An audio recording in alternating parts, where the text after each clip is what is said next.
கிறிஸ்துவுக்குள் மிகவும் அன்பாக அழைக்கப்பட்டு வழிநடத்தப்பட்டு வருகிறதான அன்பு சகோதர சகோதரர்களுக்கு கிறிஸ்துக்குள்ளான அன்பின் வாழ்த்துக்களை தெரிவித்துக் கொள்கிறேன். தேவனுடைய மிகுந்த இரக்கம் அவருடைய தயவுனாலும் கூட இந்நாள் வரையிலும் நம்மை ஜீவனோடு காத்து ஆவிக்கேற்ற ஆகாரத்தையும் தந்து கிருபையாக நம்மை போஷித்து வழிநடத்தி வருகிறார். அதற்காக கூட நம்முடைய ஆண்டவராக இயேசு கிறிஸ்து மூலமாக நம்முடைய தேவனுக்கு கோடான கோடி ஸ்தோத்திரங்களையும் நன்றிகளையும் கூட எடுத்துக்கொள்கிறேன். அன்புக்குரிய சகோதர சகோதரர்களே, இந்நாளிலும் கூட உங்கள் அனைவரையும் முகமுகமாக சந்திக்கவும் தேவனுடைய மகத்துவமுள்ள சத்திய வார்த்தைகளை கூட உங்கள் மத்தியிலே பேசவும் அடியனுக்கு தேவன் இரக்கம் பாராட்டியிருக்கிறார். அதற்காக கூட ஆண்டவராக இயேசு கிறிஸ்து மூலமாக நன்றிகளையும் ஸ்தோத்திரங்களும் கூட எடுத்துக்கொள்கிறேன். நம்முடைய பிதாவாகிய தேவனுடைய நாமத்தினாலும் நம்முடைய ஆண்டவராக இயேசு கிறிஸ்துடைய இனிய நாமத்தினாலும் உங்கள் அனைவருக்கும் கிருபையும் இரக்கமும் சமாதானமும் உண்டாவதுங்க என்ற வாழ்த்தலை கூட உங்கள் மத்தியிலே தெரிவித்துக் கொள்கிறேன். அன்புக்குரிய சகோதர சகோதரர்களே, நம்முடைய உடன் அங்கங்களாக இருக்கக்கூடிய பரிசுத்தவான்களுடைய அன்பையும் வாழ்த்தலை கூட உங்கள் மத்தியிலே தெரிவித்துக் கொள்கிற அன்பான சகோதர சகோதரர்களே,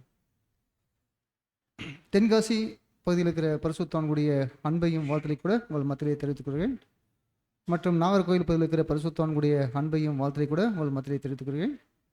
விசேஷமாக அடியன் சார்ந்திருக்கிறதான ஈரோடு பகுதியில் இருக்கிற பரிசுத்தவான்களுடைய அன்பையும் வாழ்த்தலை கூட உங்கள் மத்தியிலே தெரிவித்துக் கொள்கிறேன் அன்பான சகோதர சகோதரர்களே. அன்புக்குரிய சகோதர சகோதரர்களே, தேவனுடைய கிருபையினாலும் இரக்கத்தினாலும் கூட நம்ம இன்றைய நாளிலே நாம் பார்க்கக்கூடிய பாடத்தின் தலைப்பு அடிக்கப்பட்ட ஆட்டுக்குட்டி என்ற தலைப்பில் தான் நாம் பார்க்க போகிறோம் அன்பான சகோதர சகோதரர்களே. அடிக்கப்பட்ட ஆட்டுக்குட்டி. இதற்கு ஆதார வசனமாக வெளிப்படுத்தல் விசேஷம் 13ஆம் அதிகாரம் 8வது வசனத்தை வாசிக்கலாம். வெளிப்படுத்தல் 13ஆம் அதிகாரம் வசனம் 8. உலக தோற்றம் முதல் அடிக்கப்பட்ட ஆட்டுக்குட்டியினுடைய ஜீவ புஸ்தகத்தில் பேரெழுதப்பட்டு இராத பூமியின் குடிகள் யாவரும் அவரை வணங்குவார்கள். பார்த்தீங்களா?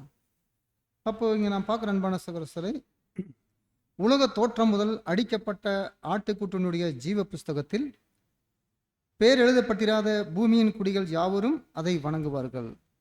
இந்த ஆதார வசனத்தை கொண்டு நம்ம இந்த நாளில் கூட பார்க்கலாம் அன்பான சகோதரர்களே.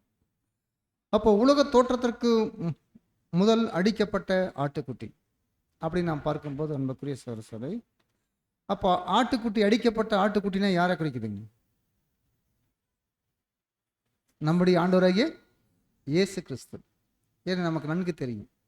அப்போ அடிக்கப்பட்ட ஆட்டுக்குட்டி நம்முடைய ஆண்டவராகிய இயேசு கிறிஸ்து அப்படின்னு நாம் பார்க்கும்போது, அப்போ இங்கே வசனம் சொல்லும்போது உலக தோற்றத்துக்கு முதல் அடிக்கப்பட்ட ஆட்டுக்குட்டி. அப்போ நாம் இந்த பஸ்கா காலங்களில் நாம் பார்க்கும்போது அன்பான சகோதரர்களே, அப்போ நாம் பஸ்காவினுடைய தாற்பயங்கள் நாம் அநேகமான பார்த்துருப்போம். அநேக பாடங்கள் நம்ம கேட்டிருப்போம்.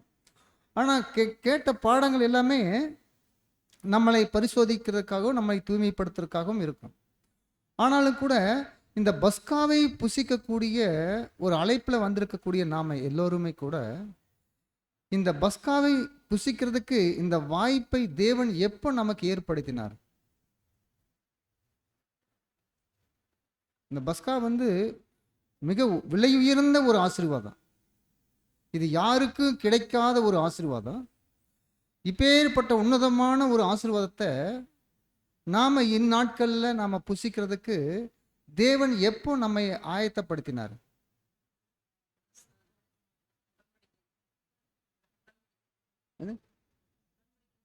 உடன்படிக்கை பண்ணனுக்கு ஒப்பா சார் சிஸ்டர், பரவாயில்ல. அப்புறம்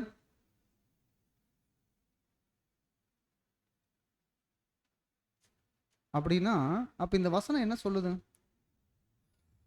உலக தோற்றத்திற்கு முதல் அடிக்கப்பட்ட ஆட்டுக்குட்டி.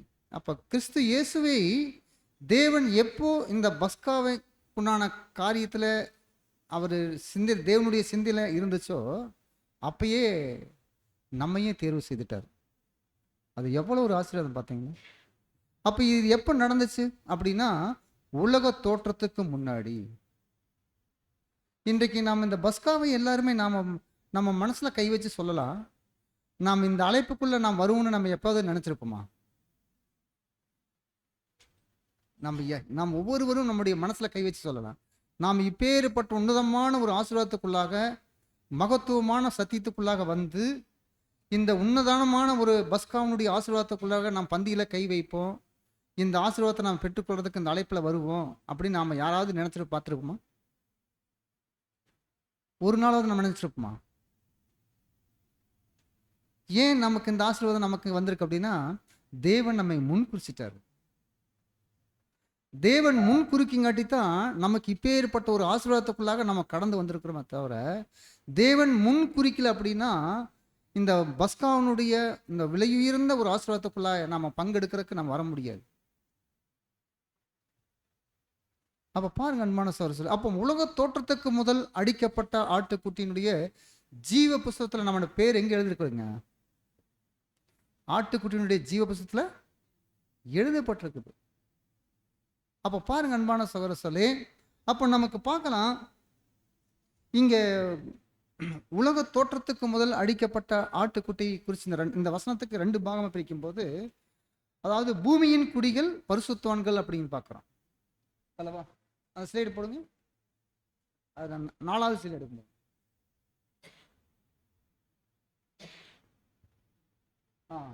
வாசிங்க.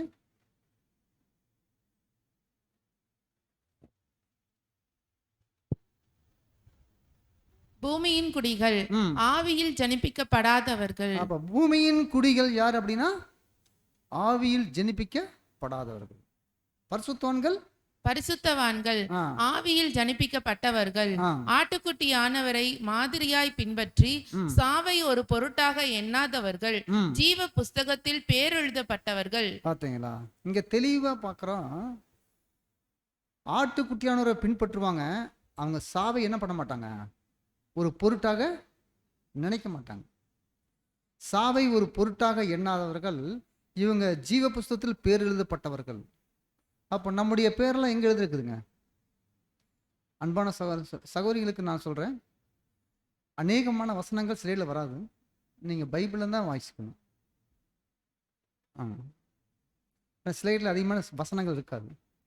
அப்போ நான் பார்க்கும்போது அன்பான சகோதரர்களே, அப்போ சாவை ஒரு பொருட்டாக எண்ண மாட்டாங்க. அப்படின்னா அப்போஸ்தலனாகிய பவுல் பூமியில வாழும்போது எப்படி வாழ்ந்தாரு? கிறிஸ்து எனக்கு ஜீவன், சாவு எனக்கு ஆதாயம். அவர் சாவு ஏதாவது பொருட்டா எண்ணாரா? அப்போ நம்முடைய பெயர்கள்லாம் ஜீவ புஸ்தகத்தில் எது இருக்கு அப்படின்னு பார்க்கும்போது, ரோமர் கழுதின நிருபம் 12ஆம் அதிகாரம் 23வது வசனம் வாசிக்கலாம். எபிரேயர் கழுதின நிருபம் 12ங்க. எபிரேயர் கழுதின நிருபம் 12:23. பரலோகத்தில் பேர் எழுதப்பட்டு இருக்கிற முதல் பேர் அளவர்களின் சர்வ சங்கமாகிய சபையின் இடத்திற்கும் யாவருக்கும் நியாயாதிபதியாகிய. அப்ப பரலோகத்தில் பேர் எழுதப்பட்டிருக்கிற சர்வ சங்கமாகிய சபையின் இடத்துக்கு நாம் வந்திருக்கிறோம். அப்ப இப்பேற்பட்ட உன்னதமான ஆசீர்வாதத்துக்கு தேவன் நம்மை அழைத்திருக்கிறார் அப்படின்னா, அப்ப இது உலக தோற்றத்துக்கு முன்னாடியாவே என்ன பண்ணுதுங்க? தேவன் நம்ம என்ன பண்ணிக்காரு? முன் குறிச்சிருக்காரு. அதுதான் நம்ம பார்த்தோம். நம்முடைய மனசுல கை வச்சு சொல்லலாம், நாம் எப்பயாவது இந்த அழைப்புக்குள்ள வந்து இந்த உன்னதமான ஆசீர்வாதத்தை பெற்றுக்கொள்ள முடியும்னு நம்ம நினைச்சிருப்போமா? நம்முடைய வாழ்க்கையை பார்க்கும்போது சிறு வயசுலேருந்து அதே போல் ஸ்கூல் படிக்கிற காலங்கள் இருந்து நம்முடைய கிரி எல்லாமே நம்ம நட்கிரியிலே செஞ்சுருப்போமா? இந்த அழைப்புக்குள்ளே வந்திருக்கும் போது அதை இன்றைக்கி நம்ம மண்ணா படித்தோம். இப்போ உன்னதமான ஒரு ரட்சிப்புக்குள்ளாக நம்ம வந்திருக்கிறோம் அப்படின்னா அது தேவனுடைய ஈவு, தேவனுடைய ஈவு. அப்போ கர்த்தர் இயேசு இந்த அடிக்கப்பட்ட ஆட்டுக்குட்டி அப்படின்னு பார்க்கும்போது அன்பான சகோதரர்களே, அப்ப இந்த அடிக்கப்பட்ட ஆட்டுக்குட்டியை குறித்து நாம் பார்க்கும்போது அந்த முதல் ஸ்லைடு போடுங்க. உலக தோற்றத்துக்கு முன்பாக அடிக்கப்பட்ட ஆட்டுக்குட்டியாக நமது கர்த்தராகிய இயேசு கிறிஸ்துவை வேத வாக்கியம் சொல்லப்பட்டிருக்குது. வாசிங்க. அடிக்கப்பட்ட ஆட்டுக்குட்டி உலக தோற்றத்திற்கு முன்பாக அடிக்கப்பட்ட ஆட்டுக்குட்டியாக நமது கர்த்தரை குறிப்பிடும் வேத வாக்கியமானது இந்த பஸ்காவின் அம்சங்கள் அனைத்தும் ஆதாம் மரண தண்டனை தீர்ப்புக்குள்ளாக விழுந்த போது மாத்திரமல்லாமல் ஆதாம் சிருஷ்டிக்கப்படுவதற்கு நெடுங்காலத்திற்கு முன்னதாகவே தேவனுடைய மனதிலும் திட்டத்திலும் தெளிவாய் காணப்பட்டுள்ளது என்பதை நாம் சுட்டி காட்டுகின்றதா இருக்கிறது. இது ரீபிரின்ஸ் நம்பர் 35-25 இருக்கு நம்முடைய 7ஆம் சொல்லும்போது. அப்போ உலக தோற்றத்துக்கு முன்பாக அடிக்கப்பட்ட ஆட்டுக்குட்டி அப்படின்னு பார்க்கும்போது இது எப்போ தேவனுடைய மனசுல இருந்துச்சுங்க? இந்த பஸ்காவை குறித்துதான சிந்தை நமக்கு தெரியும். இந்த பஸ்காவை குறித்து நம்ம எப்போ தான் நம்ம தெரிஞ்சுக்குவோம்? பழைய ஏற்பாடு காலத்தில் இஸ்ரேல் ஜனங்கள் பஸ்காவை அனுசரித்தாங்க. அதனுடைய சார் அம்சம்தான் நம்ம பார்த்துட்டு அதனுடைய நிழலில் பார்த்துட்டு நம்ம நிஜத்தை பார்க்குறோம். ஆனால் தேவனுடைய சிந்தையில எப்போ அப்படின்னா அந்த பஸ்காவை குறித்ததான காரியங்கள் அனைத்தும் அவருடைய சிந்தையில் எப்போ இருந்துச்சுன்னா, இந்த பூமியெல்லாம் உருவாக்குறதுக்கு முன்னாடியே, இந்த பூமியில செடி கொடிகள் ஊரும் பிராணிகள் இது எல்லாமே நாம் பார்த்தோம் பார்த்தீங்கன்னா, இந்த சிருஷ்டிப்பெல்லாம் பூமியில நடக்கிறதுக்கு முன்பாகவே தேவனுடைய சிந்தையில இருந்துச்சான். யாரை குறித்துங்க? அடிக்கப்பட்ட ஆட்டுக்குட்டியாகிய பஸ்கா கர்த்தர் இயேசுவை குறித்து சிந்தையில் இருந்துச்சு பார்க்கலாம். அப்படி நாம் பார்க்கும்போது அன்பான சகோதர சொல்லே, அப்போ கர்த்தர் இயேசுவை குறித்ததான சிந்தையில் இருக்கும்போது இந்த அடிக்கப்பட்ட ஆட்டுக்குட்டியினுடைய பஸ்காவை புசியக்கூடிய நம்மை கூட தேவன் என்ன பண்ணியிருப்பாருங்க? சிந்தையில் இருந்திருக்காதுங்க, இருந்திருக்கும். அப்போ பாருங்க நமக்குரிய சகோதர சொல்லே, இங்க நாம பார்க்கலாம். அப்போ தேவனுடைய தெய்வீக திட்டங்கள்ல பார்க்கும்போது அப்போ இதெல்லாம் ஒரு ரகசியமாக இருக்குது. இன்றைக்கு நமக்கு வச்சிருக்கக்கூடிய ஆசீர்வாதமும் ஆகட்டும், கர்த்தர் இயேசு கிறிஸ்து அடிக்கப்பட்ட ஆட்டுக்குட்டியாக உலக தோற்றத்துக்கு முன்பாகவே தேவனுடைய மனதிலையும் அவருடைய திட்டத்திலையும் இருக்குதும் போது பார்க்கும்போது, அப்போ தேவனுடைய சிந்தை எப்படிப்பட்டது நாம் ஆராய்ந்து பார்க்க முடியுமா? தேவனுடைய சிந்தையை குறித்து நாம் ஆராய்ந்து பார்க்க முடியுமா? ஏன்னா வானத்தையும் பூமியும் படைத்த தேவன், அவ்வளவு ஒரு ஞானம் படைத்த தேவனுடைய சிந்தையை நாம் ஆராய்ந்து பார்க்க முடியுமானா முடியாது. அதனால்தான் ஏசாயா தீர்க்கதரிசி ஒரு வசனம் சொல்றாரு. ஏசாயா 55ஆம் அதிகாரம் 8-9 வசனம். என் நினைவுகள் உங்கள் நினைவுகள் அல்ல, உங்கள் வழிகள் என் வழிகளும் அல்லவென்று கர்த்தர் சொல்லுகிறார். கர்த்தர் என்ன சொல்றாருங்க? என் நினைவுகள் உங்கள் நினைவுகள் அல்ல, என் வழிகள் உங்கள் வழிகள் அல்ல என்று. உங்கள் வழிகள் என் வழிகளும் அல்லவென்று கர்த்தர் சொல்லுகிறார். பூமியை பார்க்கலும் வானங்கள் எப்படி உயர்ந்திருக்கிறதோ, பூமியை பார்க்கலும் வானம் எவ்வளவு உயரம் இருக்குதோ அப்படியே உங்கள் வழிகளை பார்க்கலும் என் வழிகளும், உங்கள் நினைவுகளை பார்க்கலும் என் நினைவுகளும் உயர்ந்திருக்கிறது. பார்த்தீங்களா? அப்போ தேவனுடைய சிந்தை, அவருடைய மனசை நாம் பார்க்கும்போது பூமிக்கு வானுக்கு எவ்வளவு உயரமோ அவ்வளவு அவருடைய சிந்தையை நாம் ஆராய்ந்து பார்க்க முடியாது. ஏன்னா நமக்கு அந்த அளவுக்கு எட்டாது ஞானம். அப்போ நாம் பார்க்கும்போது அன்புக்குரிய சகோதர சொல்லே, அப்போ தேவன் யாரெல்லாம் இந்த உன்னதமான ஒரு ஆசீர்வாதத்துக்குள்ள வரணும் அப்படிங்கிறது தேவன் எப்போ தீர்மானம் பண்ணிச்சிருக்காரு? உலக தோட்டத்துக்கு முன்னாடி. இதெல்லாம் நம்ம கேட்கறதுக்கு எவ்வளோ ஒரு ஆச்சரியமா இருக்கு பாருங்க. ஏன்னா நம்மெல்லாம் பிறக்காதக்கு முன்னாடியே தேவன் நாம் பிறந்து ஒரு 30 வருஷம் தான் இருக்கோம், ஒரு 40 வருஷம் இருக்கும். ஆனால் இதுக்கு முன்னாடியே தேவனுடைய சிந்தையில் நாம் இந்த ஆசீர்வாதத்துக்குள்ளே வரணுங்கிறது தேவனுடைய திட்டம் வச்சிருக்காரு. இவங்கெல்லாம் இந்த பஸ்காவனுடைய ஆசீர்வாதத்தில் பங்கு எடுக்கணும் அப்படிங்கிறது தேவன் அப்பயே என்ன பண்ணிட்டாருங்க? திட்டம் வச்சிருக்காரு பாரு. அன்பான சகோதரர், அடுத்த சைடு போடுங்க. இப்படியாக பார்க்கும்போது தேவனுடைய நீதியானது பல நூற்றாண்டு காலமாக வெளிப்பட்டிருப்பினும் திவ்ய அன்பானது இயேசுவின் முதலாம் வருகை வரையிலும் வெளிப்படுத்தப்படவில்லை என்றாலும் ஆதி முதற்கொண்டே தேவனுடைய இருதயத்தில் நமது சிருஷ்டிகளிடத்திலான அன்பு காணப்பட்டுள்ளது என்பது நமக்கு உறுதிப்படுத்தப்பட்டுள்ளது. கர்த்தர் இயேசு இந்த பூமிக்கு அவர் அடிக்கப்பட்ட ஆட்டுக்குட்டியாக வந்து இங்கே சிலுவையில் மரிக்கணுங்கிறது ஆதி முதலிருந்தே தேவனுடைய சிந்தையில் என்னச்சுன்னா, சிருஷ்டிகர் மத்தியில் இருக்காங்க பார்த்தீங்களா, முழு மனுக்குலத்தின் மத்தியில் தேவனுடைய அன்பு இருந்துச்சுங்களாமா. தேவனுடைய அன்பு எப்படி இருந்துச்சுங்க? முழு மனுக்குலத்தின் மத்தியில் இருந்திருக்குது. ஆதி முதல் அப்போ இருந்தே இருந்திருக்கு. அப்போ பாருங்க அன்புக்குரிய சகோதர சொல்லே, அப்போ தேவனுடைய வழிகள் நாம் பார்க்கும்போது ரீப்ரின்ஸ் நம்பர் அது இருக்காதுங்க, நான் இதுக்கு சொல்கிறேன். ரீப்ரின்ஸ் நம்பர் 44-65 என்ன சொல்கிறாருன்னா, எனது வழிகள் உயர்ந்தவைகள் அப்படிங்கிறார். எனது வழிகள் உயர்ந்தவைகள். அவருடைய திட்டங்கள் யூதர்கள் எதிர்பார்த்ததை விட மனுக்குலத்திற்கு உயர்ந்த திட்டங்களை வைத்திருந்தார்னு பார்க்குறோம். அப்போது தேவனுடைய திட்டம் உலகம் புரிந்து கொள்ளவில்லை. இன்றைக்கு தேவனுடைய திட்டத்தை குறித்து உலகம் புரிந்து கொள்ளுக்குதா? இன்றைக்கு இந்த தேவனுடைய திட்டத்தை குறித்து ஓரளவுக்கு புரிஞ்சவங்களே யாரு தான்? இந்த முழு மனுக்குலத்தினுடைய இனி வரக்கூடிய ஆசீர்வாதங்களை குறித்தும் இதுக்கு முன்னாடி நடந்த சம்பவங்களை குறித்து, இப்போ வச்சிருக்க ஆசீர்வாதங்களை குறித்து தேவன் யாருக்கு தான் வெளிப்படுத்திட்டு இருக்காரு? யாருக்கு வெளிப்படுத்திட்டு இருக்காரு? நமக்கு. தூதர்கள் வெளிப்படுத்திருக்காரா? முழு மனுக்குழுக்கு வெளிப்படுத்திருக்காரா? அப்போ இந்த பஸ்காவில் நம்ம கை வைக்கும்போது இந்த பஸ்காவினுடைய மதிப்பை நம்ம முழுமையா இதுவரைக்கும் நாம் எப்படி கை வைத்தோமோ தெரியாது. இத்தனை வருஷமா நம்ம எப்படி அந்த பஸ்காவை நம்ம பந்தியில கை வைத்தோமோ தெரியாது. இந்த வருஷம் நம்ம பஸ்காவினுடைய கை வைக்கும்போது நம்முடைய முழுமையா ஒப்பு கொடுக்கறதுக்காக நம்முடைய சிந்தையை ஒருநிலைப்படுத்தி நம்ம கை வைக்கணும் அன்பான சகோதர சகோதரி. அப்படி நம்ம கை வைக்கும்போது தான் நம்மை மரணத்துக்கு நம்ம ஒப்பு கொடுப்போம். நம்ம எல்லாம் சாகரக்கு வந்திருக்கிறோமா, பிழைக்கிறதுக்கு வந்திருக்கிறோமா? என்ன பிரதர், நான் சப்ஜெக்ட் கேட்டுக்கிறேன், என்ன சாக சொல்றீங்க? அப்படிதாங்க, அப்படித்தானே சொல்றீங்க? நம்மளாம் சாகரக்கு வந்திருக்கோமா, இந்த பூமியிலே நிரந்தரமா வாடகை வந்திருக்குமா? சாகரக்கு வந்திருக்கிறோம். அப்போ சாகரனா எப்படி எப்படி ஜீவ பலியாக நம்மை முழுவதும் ஒப்பு கொடுக்கணும். கிறிஸ்துவை போல மரிக்கிறதுக்கு நம்மை முழுவதும் ஒப்பு கொடுக்கறதுக்காக நம்ம வந்திருக்கிறோம்.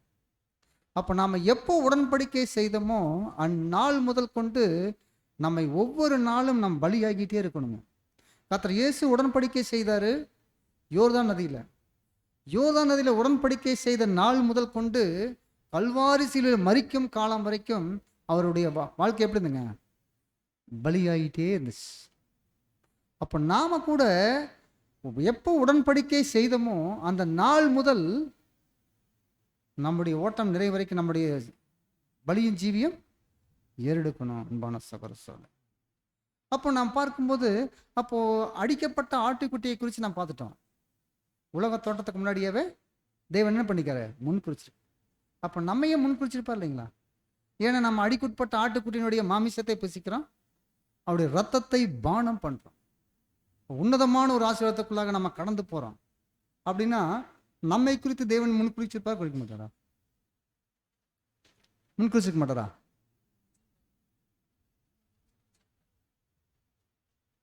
அது எப்ப குறிச்சிருப்பாரு? அது உலக தோற்றத்துக்கு முன்னாடியே. வசனம் வாசிக்கலாம். எபேசியர் 4ஆம் அதிகாரம், எபேசியர் 1ஆம் அதிகாரம் 4வது வசனம் வாசிங்க. தமக்கு முன்பாக நாம் அன்பில் பரிசுத்தம் உள்ளவரும் குற்றம் இல்லாதவருமாய் இருப்பதற்கு அவர் உலக தோற்றத்திற்கு முன்னே கிறிஸ்துவுக்குள் நம்மை தெரிந்து கொண்டபடியே. பாத்தீங்களா? நம்ம எப்ப சொல்றாருங்க? தமக்கு முன்பாக நாம் அன்பில் பரிசுத்தம் உள்ளவர்களும் குற்றம் இல்லாதவர்களாக இருப்பதற்கு அவர் உலக தோற்றத்துக்கு முன்னே கிறிஸ்துவுக்குள் நம்மை என்ன பண்ணிட்டாருங்க? தெரிந்து கொண்டார். அப்போ கிறிஸ்துவுக்குள்ளாக நம்மை தெரிந்து கொண்டார்னா எப்ப தெரிஞ்சுட்டு இருக்காருங்க? உலக தோற்றத்துக்கு முன்பு. அப்ப இந்த பூமியெல்லாம் படைக்கிறதுக்கு முன்பாகவே நம்மையும் கூட தேவனுடைய திட்டத்துல, தேவனுடைய சிந்தையில நம்மை கூட தெரிந்திருக்கார். அப்படின்னா இந்த உன்னதமான அழைப்புல யாரெல்லாம் வருவாங்க, யாரெல்லாம் இந்த பஸ்கா பண்டிகையில யாரெல்லாம் கை வைப்பாங்க, இந்த ஆசீர்வாதத்துக்குள்ள யாரெல்லாம் கடந்து வருவாங்கிறது தேவனுடைய சிந்தையில எப்ப இருந்துச்சுங்களா? உலக தோற்றத்துக்கு முன்னாடியே இருந்துச்சுங்களா? இது எப்பேற்பட்ட ஒரு ஆசீர்வாதத்தை ஆசீர்வாதத்துக்குள்ளாக நம்மை தேவன் அழைத்து நாம் இந்த அழைப்புக்குள்ள வந்திருக்கிறோம். இந்த அழைப்புக்குள்ள நாம் வந்திருக்கிற நாம் ஒவ்வொருவரும் கூட நம்முடைய சிந்தை இளமை ஒவ்வொரு நாளும் தேவனுக்கு பிரியமான காரியங்களை செய்யறதுக்காகவே நம்மை வாழ்க்கை வாழணும் அன்பான சகோதர சகோதரி. அப்போ இந்த ஆசீர்வாதத்தினுடைய மகத்துவத்தை நாம தெரியாம நம்ம அந்த பஸ்காவில் கை வைத்தோம் அப்படின்னா அது அபாத்திரமாக நம்ம பாத்திரவான்களாக ஆயிரம் அன்பான சகோதர சகோதரி. அப்ப பாருங்க அன்புக்குரிய சகோதர சகோதரி, அடுத்த சைடு போடுங்க.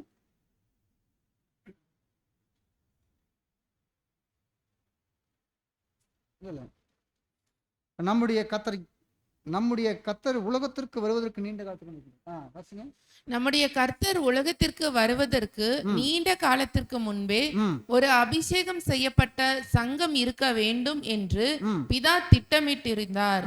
அதன் தலைவர் நம்முடைய கர்த்தராக இருக்க வேண்டும், அதன் உடல் தேவாலயமாக இருக்க வேண்டும். பாத்தீங்களா? அப்ப இது முன்னாடியே தேவனுடைய திட்டத்தில் தலை யாருன்னு இருக்கணுங்க? கர்த்தராகிய இயேசு கிறிஸ்து. சரீரம் சபையாக இருக்கணும் நாம. அப்படிங்கிறது எப்போ இருந்துச்சுங்க அவருடைய திட்டத்தில்? உலக தோற்றத்துக்கு முன்பாகவே இருந்துச்சு. அப்படின்னா இந்த அபிஷேகம் செய்யப்படுறதை குறித்து பார்க்கும்போது, இப்போ ஒருவருக்கு அபிஷேகம் செய்யறாங்கன்னா தலைக்கு மட்டும் இருக்குமா, சரீரம் முழுவதுமா? ஏன்னா நமக்கு சங்கீதம் 133 நம்ம நல்லா தெரியும். அவனுடைய சிரசின் மேல் ஊற்றப்பட்டு தாடியின் வழிஞ்சு அங்கியில் வடிஞ்சு பாதை வரைக்கும் வருது. அப்படிங்கும்போது இந்த அபிஷேகத்தினுடைய மதிப்பை எப்பயே தெரிஞ்சிருக்கிறோம் நம்ம. அப்படின்னா இந்த அபிஷேகத்தினுடைய வேலையும் நம்ம புரிஞ்சிருக்கணும். தேவன் வந்து அந்த அபிஷேகம் செய்யும் போது தலை மற்றும் சரீரம் முழுவதும் வரணுங்கிறது தான் தேவனுடைய திட்டமாக இருந்துச்சுன்னு பார்க்குறோம். பார்க்கும்போது வசனம் வாசிக்கலாம். எபேசியர் 3:6 வாசிங்க. இந்த ரகசியம் இப்பொழுது அவருடைய பரிசுத்த அப்போஸ்தலருக்கும் தீர்க்கதரிசிகளுக்கும் ஆவியினாலே வெளிப்படுத்தப்பட்டு இருக்கிறது போல முற்காலங்களில் மனுபுத்திரருக்கு அறிவிக்கப்படவில்லை. தேவனுடைய பலத்த சத்துவத்தால் நமக்கு அளிக்கப்பட்ட வரமாகிய அவருடைய கிருபையினாலே. அப்ப இந்த ரகசியம் பாத்தீங்கன்னா முற்காலங்கள் இருக்கக்கூடிய பரிசுத்தவான்களுக்கு தெரியுங்களா? முற்பிதாக்கள்ல இருந்தாங்க பெரிய பெரிய தீர்க்கதரிசிகள், ஆபிரகாம், ஈசாக்கு, யாக்கோபு, இவங்க எல்லாமே இருந்தாங்க. தேவனுக்கு பிரியமா வாழ்ந்திருந்தாங்க இவங்கெல்லாம். ஆனா இப்படிப்பட்ட ரகசியம் அவங்களுக்கு தெரியுமா? தேவன் உலக தோற்றத்துக்கு முன்பாக எல்லாம் சிருஷ்டிக்கப்படுறதுக்கு முன்னாடியே தேவன் அடிக்கப்பட்ட ஆட்டுக்குட்டியுடைய மாமிசத்தையும் அவருடைய ரத்தத்தையும் பானம் பண்ணக்கூடிய வகுப்பாருக்கு உன்னதமான ஆசீர்வாதத்தை வச்சிருக்காரு அப்படிங்கிறது அவங்களுக்கு தெரியுமா? யார் யாரெல்லாம் வருவாங்கன்னு தெரியுமா? தெரியாது. அப்ப பாருங்க, இது ஒரு மறைப்பொருளான ரகசியம் இது. ஏன்னா இந்த ரகசியம் யாருக்கு மாத்திரம்தான் வெளிப்படுத்துவாரு? தம்முடைய பிள்ளைகளுக்கு மாத்திரம்தான் வெளிப்படுத்துவார். அன்பான சகோதரர், அப்போ இன்றைக்கு அவருடைய பிள்ளைகளாக இருக்கிற நாம தேவனுடைய கிருபையினால இப்படிப்பட்ட ஒரு ஆசீர்வாதத்துக்குள்ளாக நாம் வந்திருக்கிறோம். அப்போ இந்த ஆசீர்வாதத்துக்குள்ளாக நம்ம கடந்து வந்திருக்கும் போது வரக்கூடிய பஸ்காவிலே நாம் பந்தியில கை வைக்கிறதுக்கு எவ்வளோ ஜாக்கிரதையா நாம கை வைக்கணும். அன்பான சகோதரர், அப்போ நமக்கு பார்க்குறோம் தேவன் அதான் நம்மை இந்த சபை மற்றும் தலை மற்றும் சரீரங்களை வைத்து தான் தேவன் ஒவ்வொரு கால பகுதியிலையும் கூட அவருடைய நிழலான சம்பவத்தை நிறைவேற்றிட்டே இருந்திருக்காரு. இப்போ ஒவ்வொரு காலப்பகுதியில் பார்க்கும்போது இஸ்ரேல் ஜனங்கள் எகிப்திலிருந்து விடுதலையாகி வர்றதுக்கு முன்னாடி அவங்க பஸ்காவை அனுசரிக்கணும். அப்படின்னா இது யாருக்காகவே ஏற்படுத்தப்பட்டதாங்க அந்த நிழல்? அந்த நிழல் யாருக்காக தேவன் வச்சிருந்தாரு? நமக்காக. அதான் நிழல்ல இருக்கக்கூடிய சம்பவம் எல்லாம் நிஜத்துல யாருக்கு வருது? நமக்கு தான். ஏன்னா நம்ம ஒவ்வொன்றையும் ஒப்பிட்டு பார்க்கும்போது இப்போ எகிப்திலிருந்து விடுதலையாகாத நாம என்ன எதை குறிக்குது? பாவம் சாபத்திலிருந்து விடுதலையாகிறோம் நாம. கரெக்டுங்களா? அப்போ பாவம் சாபத்திலிருந்து விடுதலையாகி வரோம். அப்படின்னா அப்போ இதெல்லாம் ஒவ்வொரு நிழல்ல நாம பார்க்கும்போது அப்போ நிழலான பஸ்காவை குறித்து தேவன் ஒரு கட்டளை கொடுக்குறாரு. யாருக்கு? இஸ்ரேல் ஜனங்களுக்கு. அது கட்டளை கொடுத்தால என்ன பண்ணாருங்க? இஸ்ரேல் ஜனங்களுக்கு கொடுக்கப்பட்டது கட்டளையா இல்லை ஏதோ நடைமுறையா தேவன் சொன்ன ஏதோ வார்த்தையா? அப்படின்னா இது கட்டளை. தேவன் வந்து கட்டளைன்னா என்னங்க? கட்டளைனா என்ன? என்னன்ற கேள்வி கேட்டிருக்கிறீங்க. கட்டளைன்னா என்னங்க அப்படின்னா ஆணையிடுறது. கேட்டுங்களா? அந்த ஒரு ராஜா உட்காந்துட்டு ஆணையிட்டாருன்னா சிப்பாய்கள் அந்த வேலையை முடிச்சுட்டே வந்துடுவாங்க. கரெக்டா இல்லைங்களா? அதானே. அப்போ அந்த கட்டளையின் படி நடக்கலை அப்படின்னா அவங்களுக்கு என்ன நடக்கும்? கட்டளையின் படி அவங்க நடக்கலை அப்படின்னா அவங்களுக்கு என்ன கிடைக்கும்? தண்டனை கிடைக்கும் கண்டிப்பா.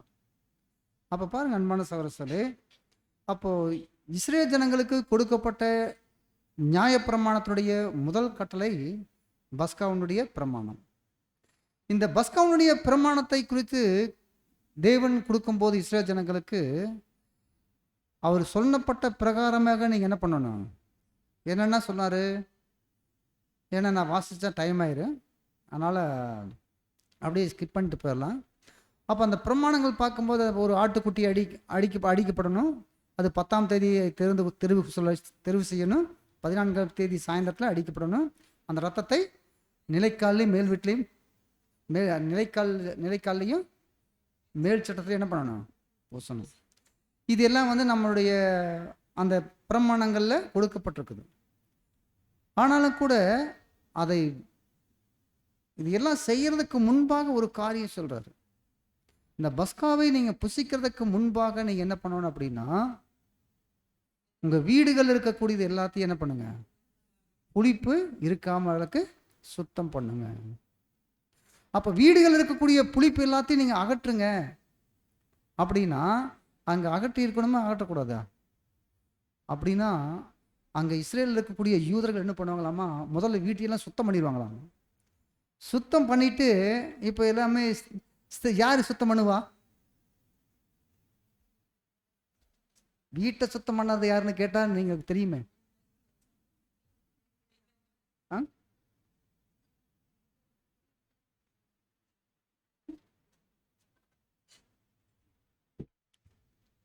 வீட்டை சுத்தம் பண்ணுறது ஜென்ஸா லேடிஸுங்களா?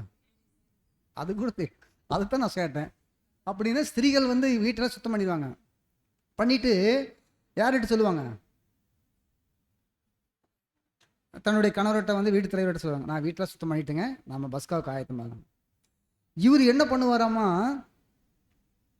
ஒரு மெழுகுவர்த்தி கொளுத்திட்டு எங்கெல்லாம் மூளை முடுக்கலையெல்லாம் எங்கேயாச்சும் என்ன இருக்கு, ஏதாவது புளிப்பு ஒட்டிட்டு இருக்கான்னு தேடுவாராமா.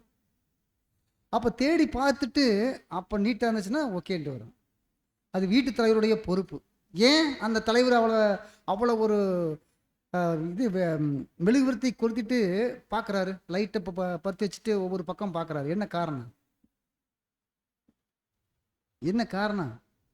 ஏன் ஸ்திரீகள் சொல்லிட்டாங்கல்ல, சரி பரவாயில்ல அப்படின்ட்டு இருக்கலாமல்ல, ஏன் அந்த வீட்டு தலைவர் செய்கிறாங்க? அந்த தேவன் கொடுத்த கட்டளை ஏதாவது ஒரு பக்கம் ஒட்டி இருந்துச்சு அப்படின்னா அந்த வீட்டில் மரணம் சம்பவிக்கும். என்ன சம்பவிக்கும்? மரணம் சம்பவிக்கும். அதனால தான் சொல்ற, யாராவது புளிப்பு அங்கே இருந்துச்சு அப்படின்னா அறுப்புண்டு போயிடுவீங்கன்னு சொன்னாருங்களா? அந்த புளிப்பு உங்கள் வீட்டுக்குள்ளே இருந்துச்சு அப்படின்னா நீங்கள் என்ன பண்ணிடுவீங்க? அறுப்புண்டு போயிடுவீங்க. அதைத்தான் நமக்கு 7ஆம் தூதன் மூலமாக கொடுக்கப்பட்ட இந்த புளிப்பு நமக்கு தெரியும், பாவம். புளிப்பு எதை குறிக்குதுங்க? பாவத்தை அடையாளப்படுத்துது. அப்போ இந்த பாவம் நமக்கு, பாவத்தோடு நம்ம இந்த பஸ்காவை நாம அனுசரிக்கக்கூடாது. அப்போ நமக்குள்ள இந்த பாவம் எப்படியெல்லாம் வரும் அப்படின்னா, நமக்கு எப்படியெல்லாம் வரும் அப்படின்னா, நம்ம வெளியில் நம்ம இருந்தாலும் சரியே, வீட்டில் இருந்தாலும் சரியே, சபையில் இருந்தாலும் சரியே. ஆனால் பாவங்கள் எப்படி வருது அப்படின்னா நம்முடைய குணங்கள் மூலமாக வரும். பழைய சுபாவத்தின் மூலமாக பாவங்கள். அப்போ பழைய சுபாவம் என்னெல்லாம் விரும்பும்? பழைய சுபாவம் என்ன விரும்புனா தெரியாதுங்க. கோபம், முருகம், பகை, பொறாமை, விரோதம், துர்க்குணம், இதெல்லாம் என்ன பண்ணுங்க? இதெல்லாம் பழைய சுபாவம். அப்போ இந்த பழைய சுபாவம் நமக்குள்ளாக வந்துச்சு அப்படின்னா அதுலேருந்து நம்ம நீக்கி போடுறதுக்கு நம்ம எந்த அளவுக்கு முயற்சி எடுக்கணும். அப்போ பாருங்க அன்பான சகோதரர், அதனால தான் அப்போஸ்தலன் பவுல் சொல்லும்போது வசனம் வாசிக்கலாம். 1 கொரிந்தியர் 5ஆம் அதிகாரம் 7-8 வசனங்கள் வாசிக்கலாம். ஆகையால் நீங்கள் புளிப்பில்லாதவர்களாய் இருக்கிறபடியே புதிதாய் பிசைந்த மாவாய் இருக்கும்படிக்கு பழைய புளித்த மாவை புறம்பே கழிந்து போடுங்கள். ஏனெனில் நம்முடைய பஸ்காவாகிய கிறிஸ்து நமக்காக பலியிடப்பட்டிருக்கிறாரே. ஆதலால் பழைய புளித்த மாவோடே அல்ல, துர்க்குணம் பொல்லாப்பு என்னும் புளித்த மாவோடும் அல்ல, துப்புரவு உண்மை என்னும் புளிப்பில்லாத அப்பத்தோடே பண்டிகை ஆசரிக்க கடவோம். பாத்தீங்களா? அப்ப இந்த புளித்த மாவையோடு இல்ல, துப்புரவு உண்மை என்னும் புளிப்புள்ளாத அப்பத்தோடு பண்டிகை ஆசரிக்க கடவுள். அப்போ இந்த புளிப்பு அப்படின்னு பார்க்கும்போது நமக்குள்ள இருக்கக்கூடிய பழைய சுபாவம் என்னன்னா, எபேசியர் நிருபம் 4:31 வாசிக்கும் போது, எபேசியர் 4:31, எபேசியர் 4ஆம் அதிகாரம் சகலவிதமான கசப்பும் கோபமும் மூர்க்கமும் கூக்குரலும் தூஷணமும் மற்ற எந்த துர்க்குணமும் உங்களை விட்டு நீங்க கடவுது. பார்த்தீங்களா, இது எல்லாமே நம்ம விட்டு என்ன பண்ணணும், நீங்க கடவுது. சகல விதமான கோபம், முருக்கம், தூஷணம், துர்க்குணம் இது எல்லாமே உங்களை விட்டு நீங்க கடவுது. இது எல்லாம் நமக்குள்ள இருந்து நம்ம கலைத்து போடணும். நம்ம சகோதர சகோதரர்களுக்கு விரோதமான பகை, பொறாமை, கோபம், சண்டை இதெல்லாம் நமக்குள்ள என்ன பண்ணுங்க இருந்தா கூட நாம் என்ன பண்ணிடணும், ஒப்புரவு ஆயிக்கணும். அதுக்காக சகோதரத்தில் நம்ம என்ன பண்ணணும், ஜெபத்தோட அந்த ஐக்கியத்துக்குள்ளாக வந்துடணும். அந்த பொறாமை, கோபம், முருக்கமெல்லாம் நமக்குள்ளாக வச்சுட்டே இந்த பந்தியில் அனுசரிச்சா ஆசீர்வாதத்துக்குள்ள வர முடியுமா? அந்த ஒரு சகோதரத்தில் கூடிய பகையோடவே வந்து இந்த பந்தியில் அனுசரிச்சா, ஏன்னா நாம அனுசரிக்கக்கூடிய அப்பம்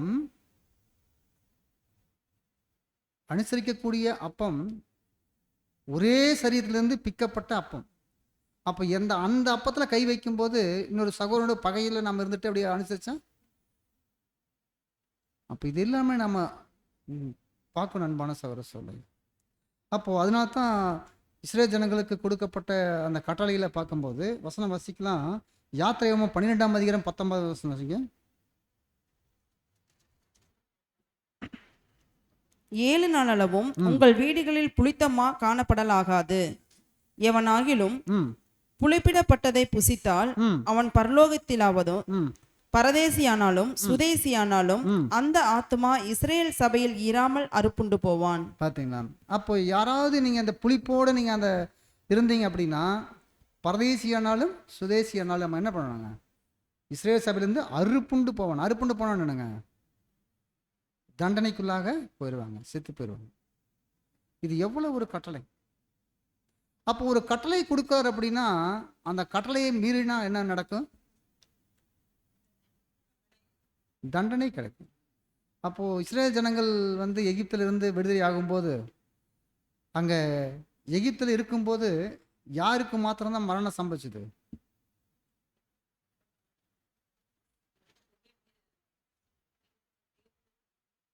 எகிப்தில் இருக்கிற தலைச்சான்களுக்கு தான் மரணம் சம்பவிச்சது.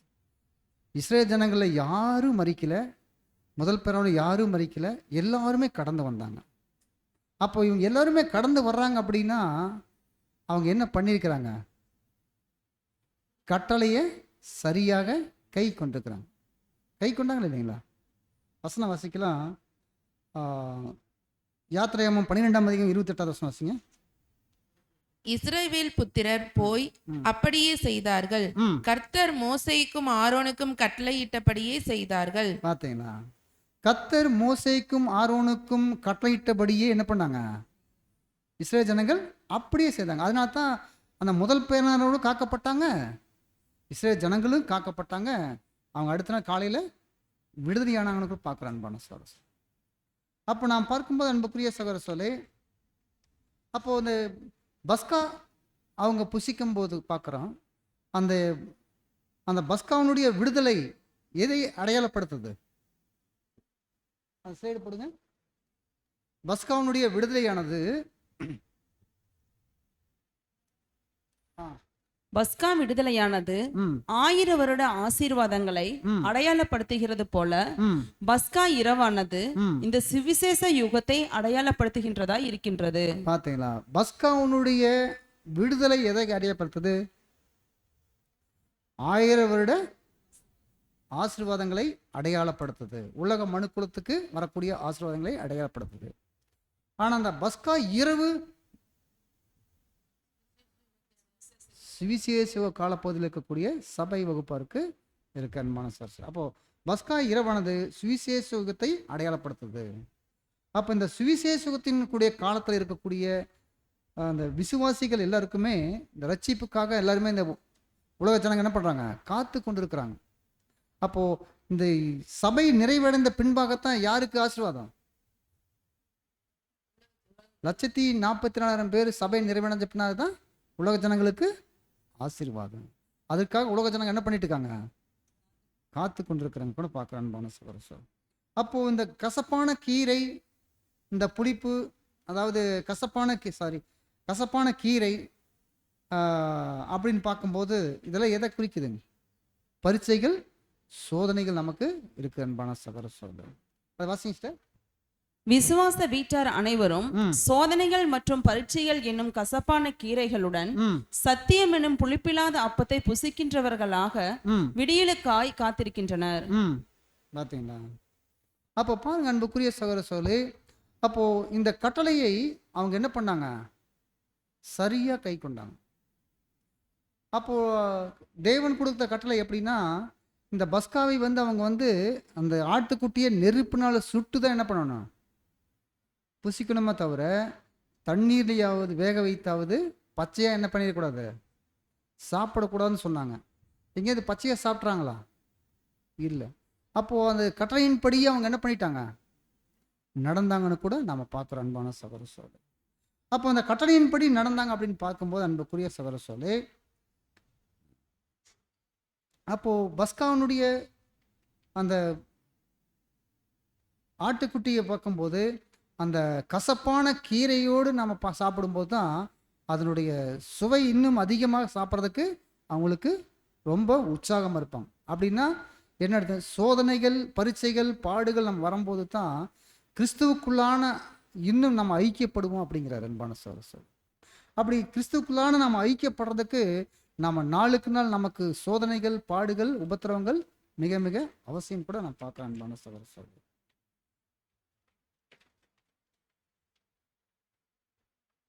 அப்போ நாம் பார்க்கும்போது கர்த்தர் இயேசு இந்த பூமிக்கு வந்திருந்தார். கர்த்தர் இயேசு இந்த பூமிக்கு வந்திருக்கும் போது பஸ்காவுடைய நான் தான் பஸ்கா ஆடுன்னு கர்த்தருக்கு தெரியுமா தெரியாதுங்களா?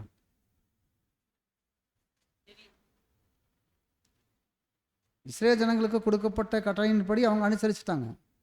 ஆனால் கர்த்தர் இயேசு பூமிக்கு வந்திருக்கும் போது பஸ்கா ஆடுன்னு கர்த்தருக்கு தெரியுமா தெரியாதுங்களா? தெரியும். அப்போது பஸ்கா ஆடு கர்த்தருக்கு அப்படின்னு தெரியுதுன்னா எப்படி தெரியும்? அப்படின்னா வருஷம் வருஷம் தேவாலயத்தில் என்ன பண்ணுவாங்க? ஆண்டுதோறும் பாவ நிவாரண பலிக்காக ஆட்டுக்கடவை என்ன பண்ணுவாங்க? பலி செலுத்துவாங்க. பலி செலுத்துறாங்க இல்லைங்களா? அதனால தான் அதை பார்த்து தான் கர்த்தர் இயேசு ஞானஸ்தானம் எடுத்து 40 நாள் வனாந்தரத்தில் போய் சோதிக்கப்பட்ட பின்பாக வரும்போது யோவான் ஸ்நானன் சொல்லுவார். யாரை பார்த்து? கர்த்தர் இயேசு கிறிஸ்துவை பார்த்து. இது உலகத்தின் பாவத்தை சுமந்து தீர்க்கிற தேவ ஆட்டுக்குட்டி. அப்போ உலகத்தினுடைய மீட்புக்காக கர்த்தர் இயேசு தான் அப்படிங்கிறது அங்கே சுட்டி காட்டுறதை கூட பார்க்குறேன் சார். அப்போ கர்த்தர் இயேசு இந்த உலகத்தின் மீட்புக்காக தம்முடைய சரீரத்தையே பிக்க கொடுத்து தான் மரிக்கணுங்கிறது தேவனுடைய திட்டமாக இருந்துச்சு. அப்போ கர்த்தர் இயேசு இந்த பரிபூர்ணமான சரீரத்தில் வந்திருந்தாலும் கூட, ஆனால் முழுவதும் இந்த சரீரத்தை பிக்க கொடுத்து தான் அவர் மரிக்கணுங்கிறது தேவனுடைய திட்டமாக இருந்ததுன்னா கூட, அது யாருக்காக பட்டார்? அவ்வளோ பாடு, அவ்வளோ ஒரு பாடுபட்டார் பார்த்தீங்களா? அது யாருக்காக பட்டாருங்க? நமக்காக பட்டாருங்க. நம்ம ஒவ்வொருவருக்காகவும் நாம் பட்டார். அந்த உள் உணர்வு நமக்குள்ளாக இருக்கணும். கர்த்தர் இயேசு கிறிஸ்துனுடைய ஒவ்வொரு பாடுகளும் அடிச்சு சதையை பிச்சாங்க அப்படின்னா யாருக்காக பட்டாரு? நம்ம ஒவ்வொருவருக்காகவும் பட்டார். அவ்வளோ பாடு.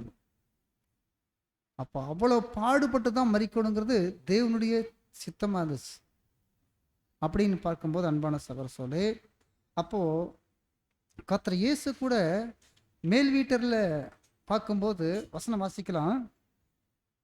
மத்தேயு 26ஆம் அதிகாரம் 26ஆவது வசனம் வாசிங்க. அவர்கள் போஜனம் பண்ணுகையில் இயேசு அப்பத்தை எடுத்து ஆசீர்வதித்து அதை பிட்டு சீஷர்களுக்கு கொடுத்து, நீங்கள் வாங்கி புசியுங்கள், இது என்னுடைய சரீரமாய் இருக்கிறது என்றார்.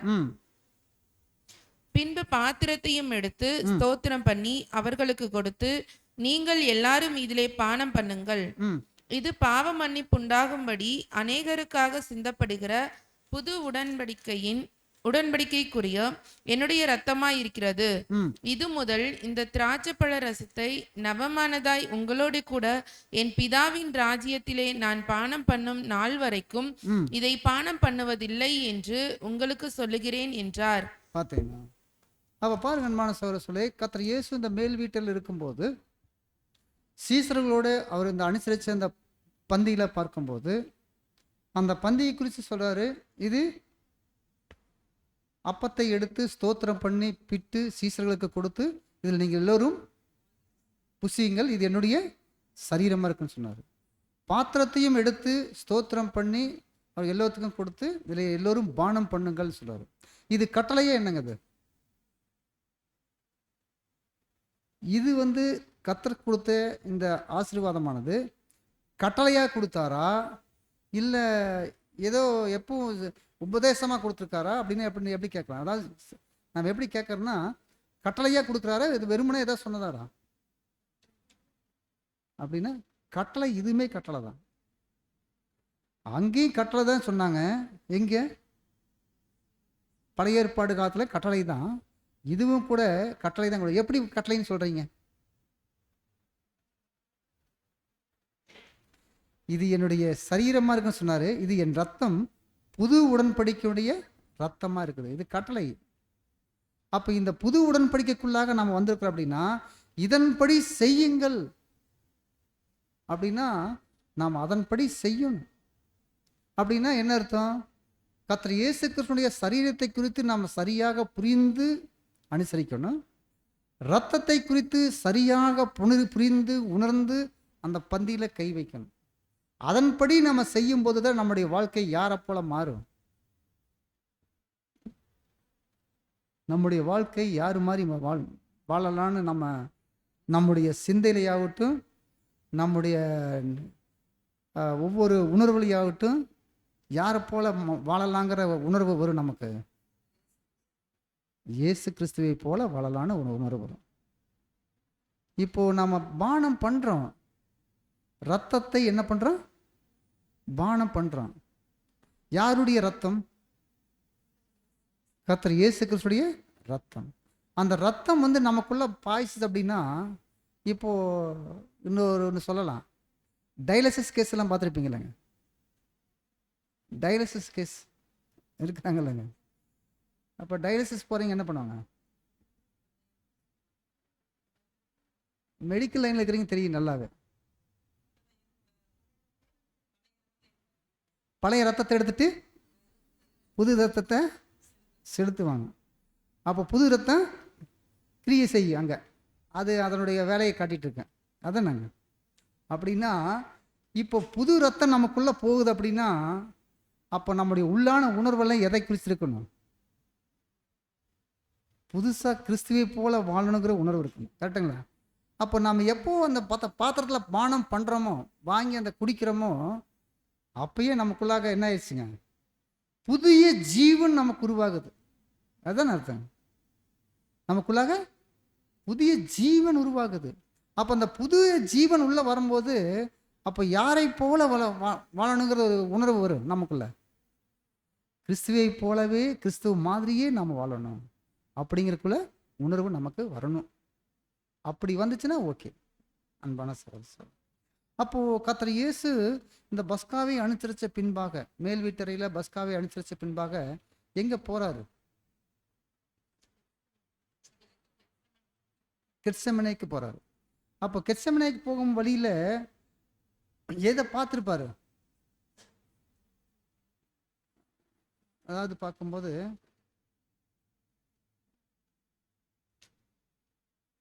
கெத்செமனேக்கு போகும் வழியில், ஏன்னா அந்த நாள் என்ன நாளுங்க? யூதர்களுக்கு பஸ்கா பண்டிகை நாள். கரெக்டுங்களா? அந்த பஸ்கா பண்டிகை நாளில் கர்த்தர் இயேசு அங்கே பஸ்காவை மேல் வீட்டறையில் அனுசரித்த பின்பாக எங்கே போகிறாரு? வசனம் வாசிக்கலாம். யோவான் 18ஆம் அதிகாரம் 1வது வசனம் வாசிங்க. இயேசு இவைகளை சொன்ன பின்பு தம்முடைய சீசருடனே கூட கெதரோன் என்னும் ஆற்றுக்கு அப்புறம் போனார். அங்கே ஒரு தோட்டம் இருந்தது, அதிலே அவரும் அவருடைய சீசரும் பிரவேசித்தார்கள். இயேசு தம்முடைய சீசரோடு அப்போ இங்க என்ன சொல்றாரு அப்படின்னா, இயேசு இவைகளை சொன்ன பின்பு தம்முடைய சீசருடனே கூட கெதரோன் என்னும் ஆற்றுக்கு அப்புறம் போனார். அப்போ இந்த கெதரோன் ஆறு எங்க இருக்கு அப்படின்னா, அங்கே எருசலேமுக்கு தேவாலயத்துக்கு பக்கத்தில் இருக்கு. அப்போது இஸ்ரேல் ஜனங்கள் அந்த நாளில், யூத ஜனங்கள் எத்தனை ஆட்டுக்குட்டி அடிச்சிருப்பாங்க அங்கே? ஏன்னா ஜனங்கள் இருந்தாங்கன்னு நிறைய இருப்பாங்கல்ல, நிறைய இருப்பாங்க இல்லைங்களா? அப்போ லட்சக்கணக்கான ஆடுகள் அங்கே என்ன இருக்குங்க, பலி ஆயிருக்கு. ஒன்று ரெண்டா? ஆனால் அங்கே அந்த ரத்தத்தினுடைய ரத்தம் எப்படி போயிருக்கு அந்த கிதிர நாட்டில்? 6 போயிருக்கு. அப்போ கர்த்தர் இயேசு அதை பார்த்துட்டே போயிருப்பார்ல. அப்போ பார்த்துட்டே போகும்போது இந்த பலியை இன்றைய இரவு நிறைவேறுது நினச்சிருப்பார் இல்லைங்களா? இவங்க பாவ நிவாரணத்துக்காக அந்த பஸ்காவினுடைய ஆட்டினுடைய பலி இன்றைய நாளோட நிறைவுக்கு வரதை குறித்து கர்த்தருடைய சிந்தையில் இருந்துக்கும் வந்திருக்காருங்களா?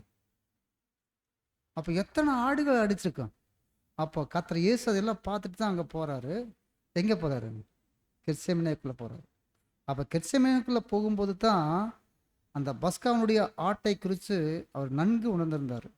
இதுக்கு மேலே வரக்கூடிய பாடுகள் நமக்கு ஆடு எப்படி அந்த நெருப்புனால சுடப்படுறதோ அந்த மாதிரி சோதனை இனிமேல் தான் வரப்போகுங்கிறது கர்த்தர் இயேசு என்ன ஆயிட்டாருங்க, நன்கு உணர்ந்தார். அதான் வாசிக்கிறேன், ஸ்லைடு போடுங்க. இயேசு பஸ்காவினுடைய உட்கருத்தை அறிந்திருந்தார்.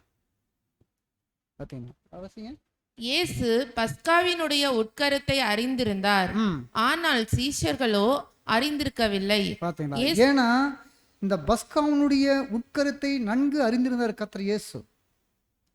ஆனா சீசர்கள் இதை பஸ்காவை குறித்ததெல்லாம் தெரியுமா? தெரியாது. ஏன்னா அவங்களுக்கு ஆவியினால ஜெனிப்பிக்கப்படலை. அதனால பஸ்காவினுடைய உட்கருத்தை நன்கு அறிந்திருந்தார்.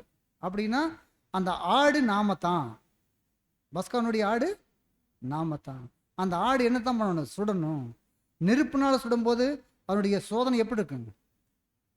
கடுமையான சோதனை இருக்கு அப்படிங்கிறது தெரிஞ்சிட்டாரு பார்க்குறான். அதனால தான் கர்த்தர் இயேசு சீசன மத்தியில் சொல்லும்போது ஒரு வசனம் வாசிக்கலாம். லூக்கா 12ஆம் அதிகாரம் 50ஆவது வசனம் வாசிங்க.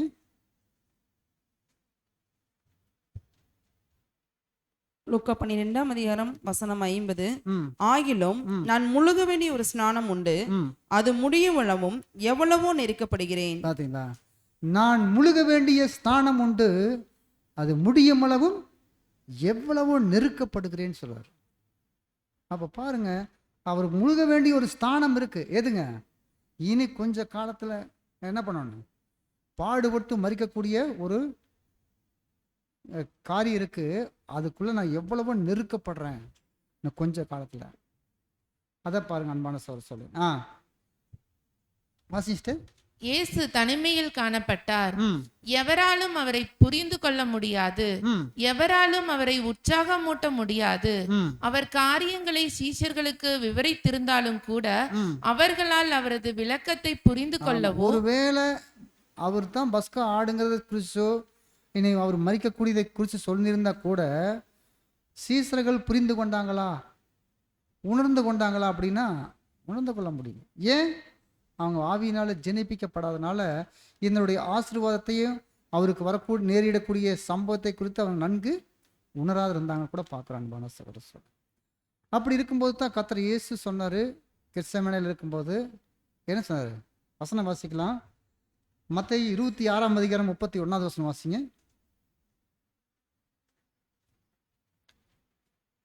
அப்பொழுது இயேசு அவர்களை நோக்கி, மெய்ப்பனை வெட்டுவேன், மந்தையின் ஆடுகள் சிதறடிக்கப்படும் என்று எழுதியிருக்கிறபடி இந்த ராத்திரியிலே நீங்கள் எல்லாரும் என் நிமித்தம் இடரல் அடைவீர்கள். பார்த்தீங்களா?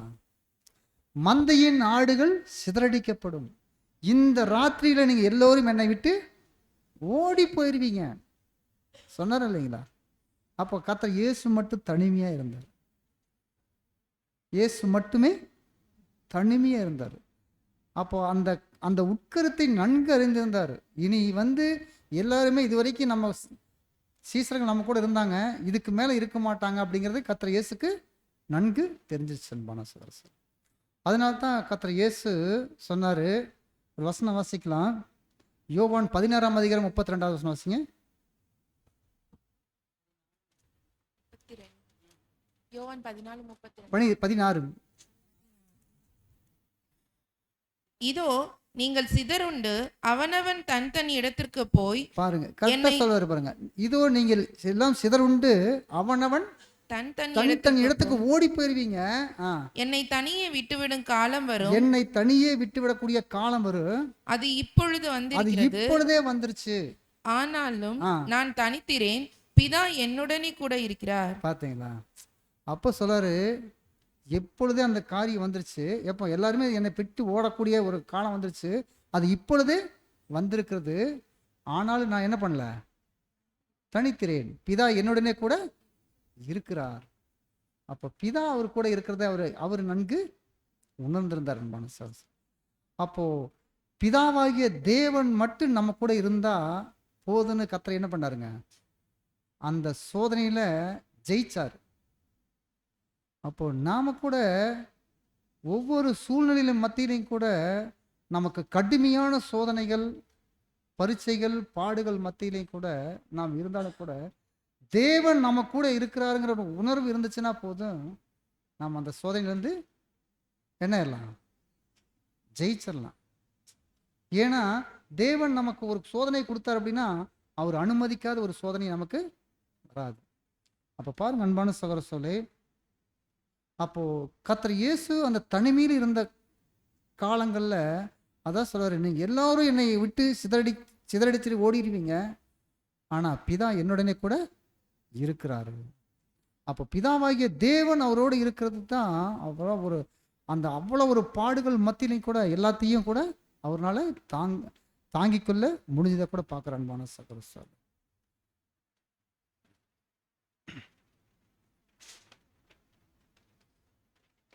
அப்போ கர்த்தர் இயேசு கூட பார்க்கும்போது அன்பான சகோதர சொல்லி அந்த அந்த அந்த நாள் 3 மணிலிருந்து 5 மணிக்குள்ளாக நடந்த சம்பவம் அப்படின்னு பார்க்கும்போது, அந்த கெத்செமனேலேருந்து அரெஸ்ட் பண்ணி கூட்டிகிட்டு போயிடுறாங்க. எங்கே அண்ணா அவனுடைய வீட்டுக்கு கூட்டிகிட்டு போகிறாங்க, பிலாத்து இடத்தை கொண்டு வராங்க. இங்கே அவருக்கு நடந்த சம்பவத்தில் பார்க்கும்போது இந்த கடுமையான சோதனை அப்படின்னு பார்க்கும்போது வாரினால் அடிக்கிறாங்க, தாடியை பிடிச்சு இழுக்கிறாங்க, காரி துப்புறாங்க, முள்மூடிய பின்னி அடிக்கிறாங்க. இவ்வளவு பட்ட இவ்வளவு படக்கூடிய காயங்கள்லாம் யாருக்காக படுறாரு?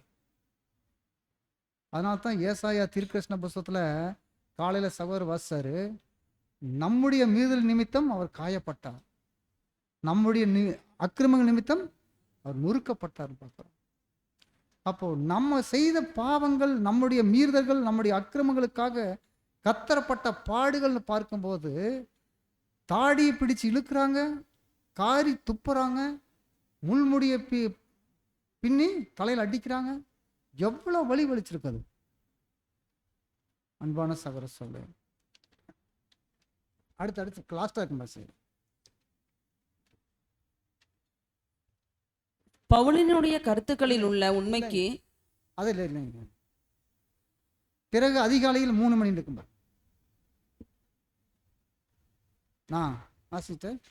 பிறகு அதிகாலை 3 மணிக்கும் காலை 5 மணிக்கும் இடைப்பட்ட இடைக்காலத்தின் போது நமது ஆண்டவரின் முறையான நம்பிக்கை, அவர்கள் வேலையாட்கள் தங்கள் எஜமான்களின் அதே உணர்வை வெளிப்படுத்துகிறார்களா?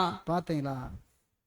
அந்த எஜமானுடைய உணர்வை யார் வெளிப்படுத்தினான்னு பார்க்குறோம், அந்த போர் சேவர்கள் வெளிப்படுத்தினாங்க. எப்படி? கர்த்தர் இயேசுவை சவுக்கால் அடிக்கும் போது அவன் சதையே பிச்சுட்டு வந்துச்சுங்களாமா. ஏன்னா அவங்க எப்படிப்பட்டங்கன்னா கரடு முரடானவங்க, அந்த அளவுக்கு அடிச்சிருக்கிறாங்க. பாருங்க, வாசிங்க. அவர்களின் முறைகள் முரட்டுத்தனமாக இருந்தன, ஏனெனில் அவர்கள் அறியாதவர்களாகவும் கரடு முரடானவர்களாகவும் இருந்தனர். பாத்தீங்களா? ரீபிரின்ஸ் நம்பர் 2470 கூட அவர் சொல்றத கூட பார்க்குற அன்பான சொல்லு. அடுத்த சைடு போடுங்க.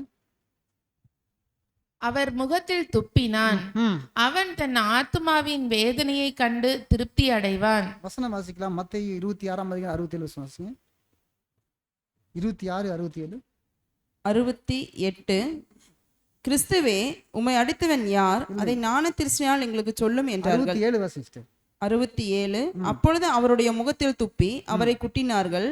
சிலர் அவரை கன்னத்தில் அறைந்து, கிறிஸ்துவே, உம்மை அடித்தவர் யார்? அதை ஞானதிருஷ்டியால் எங்களுக்கு சொல்லும் என்றார்கள். பாருங்க, அப்போ கர்த்தர் இயேசு கிறிஸ்துவை முகத்துல துப்பி கன்னத்தில் அறைந்து என்ன பண்ணுறாங்க,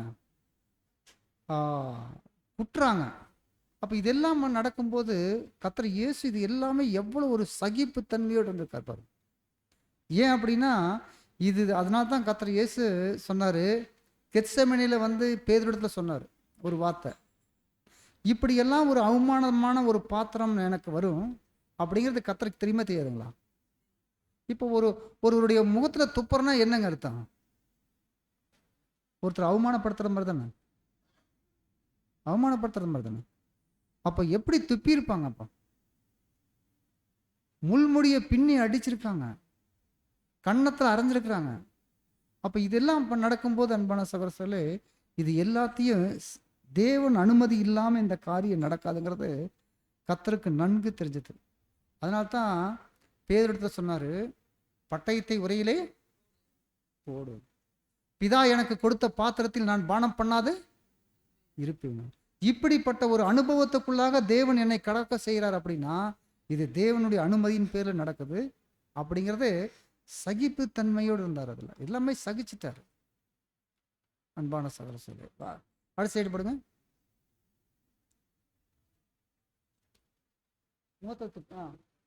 மற்றவர்கள் அவரை அடித்தார்கள். அடிப்பட்டவர்களுக்கு என் முதுகையும் என் தலையை பறித்தவர்களுக்கு என் கன்னங்களையும் கொடுத்தேன். வெட்கத்திற்காகவும் துப்புவதற்காகவும் என் முகத்தை மறைக்கவில்லை.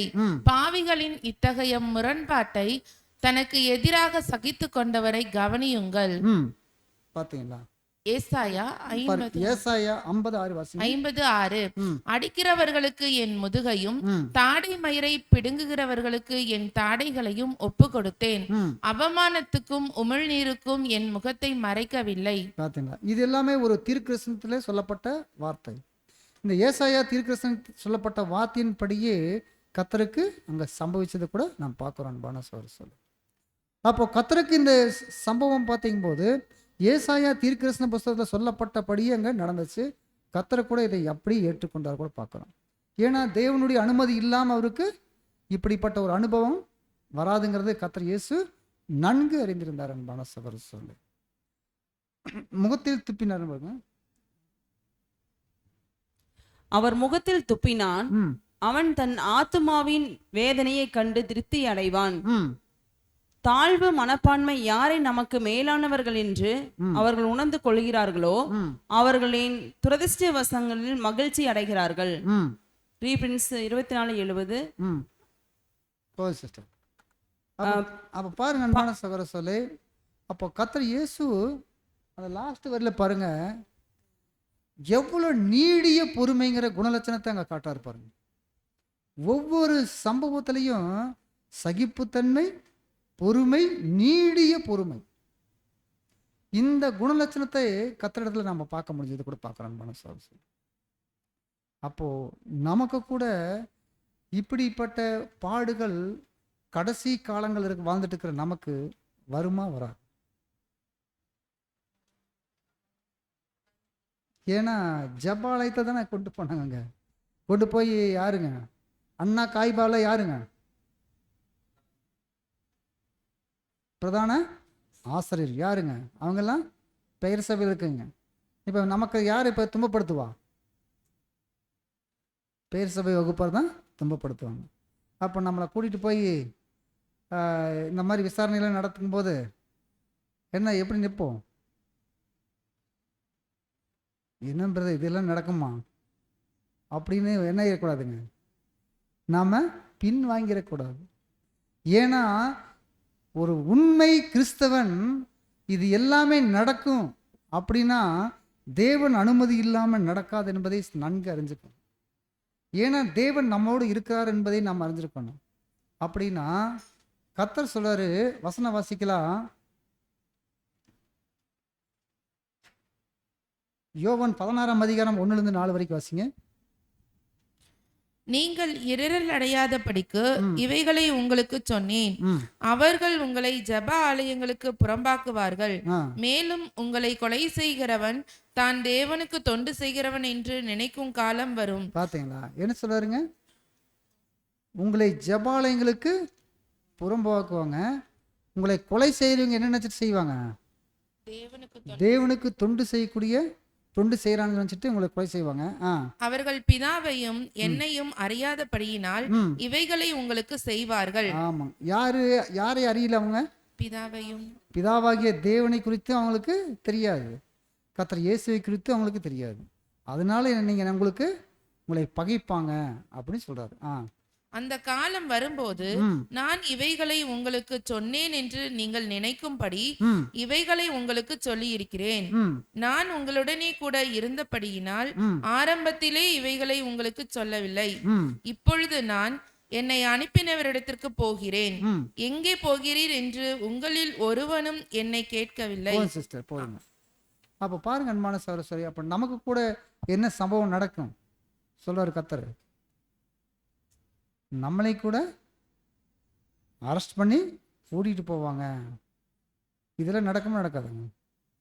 கடைசி காலங்களில் நடக்கும் அப்படிங்கிற அன்பான சகோதரரே. அப்போ நாம் பார்க்கும்போது அன்புக்குரிய சகோதரர்களே,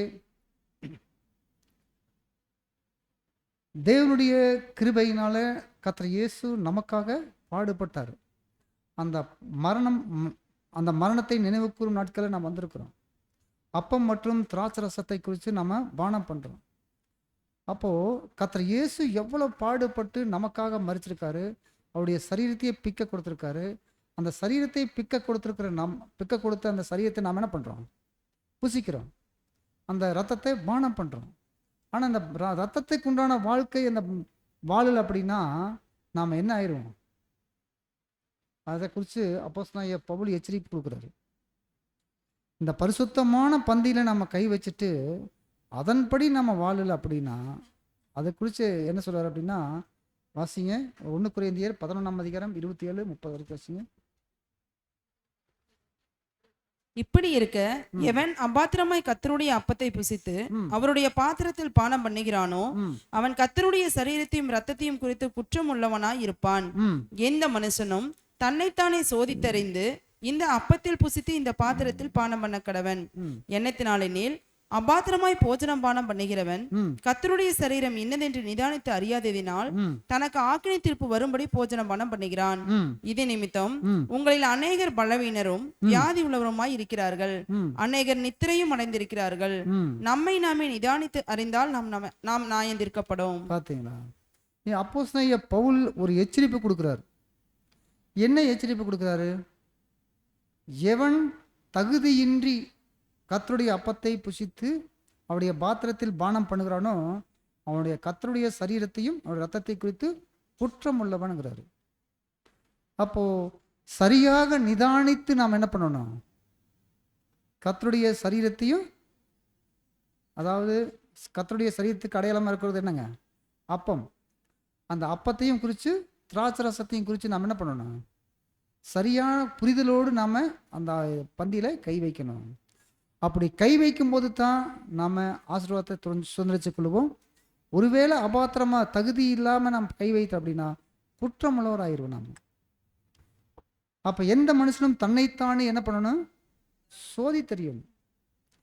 அப்போ எப்படி சோதி தெரியணும் அப்படின்னா, நம்ம அந்த அப்பத்தையும் திராட்சை ரசத்தையும் குறித்து நம்ம நிதானித்து அறிந்து நமக்கு எடுக்கிறதுனால தான் நமக்கு ஆசீர்வாதம் வரும். அப்படின்னா அப்போ என்ன நாம் நிதானித்து அறிகிறோம்? என்ன நிதானித்து அறிகிறோம்? நம்ம கர்த்தர் இயேசு கிறிஸ்துடைய சரீரத்தை நாம் புசிக்கிறதுனால நீதிமான்களுடைய நிலைக்கு நம்மை தேவன் ஆயத்தப்படுத்துகிறார். நம்ம என்ன பண்ணிக்காரு? நீதிமான் நிலைக்கு கொண்டு வந்து வச்சார்.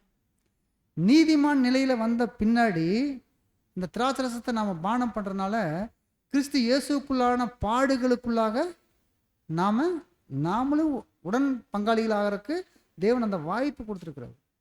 அந்த வாய்ப்புக்குள்ளாக நாம் என்ன பண்ணணும்? கடந்து போகும்போது தான் அந்த ஆசீர்வாதத்தை நாம பெற்றுக்கொள்ள முடியும்.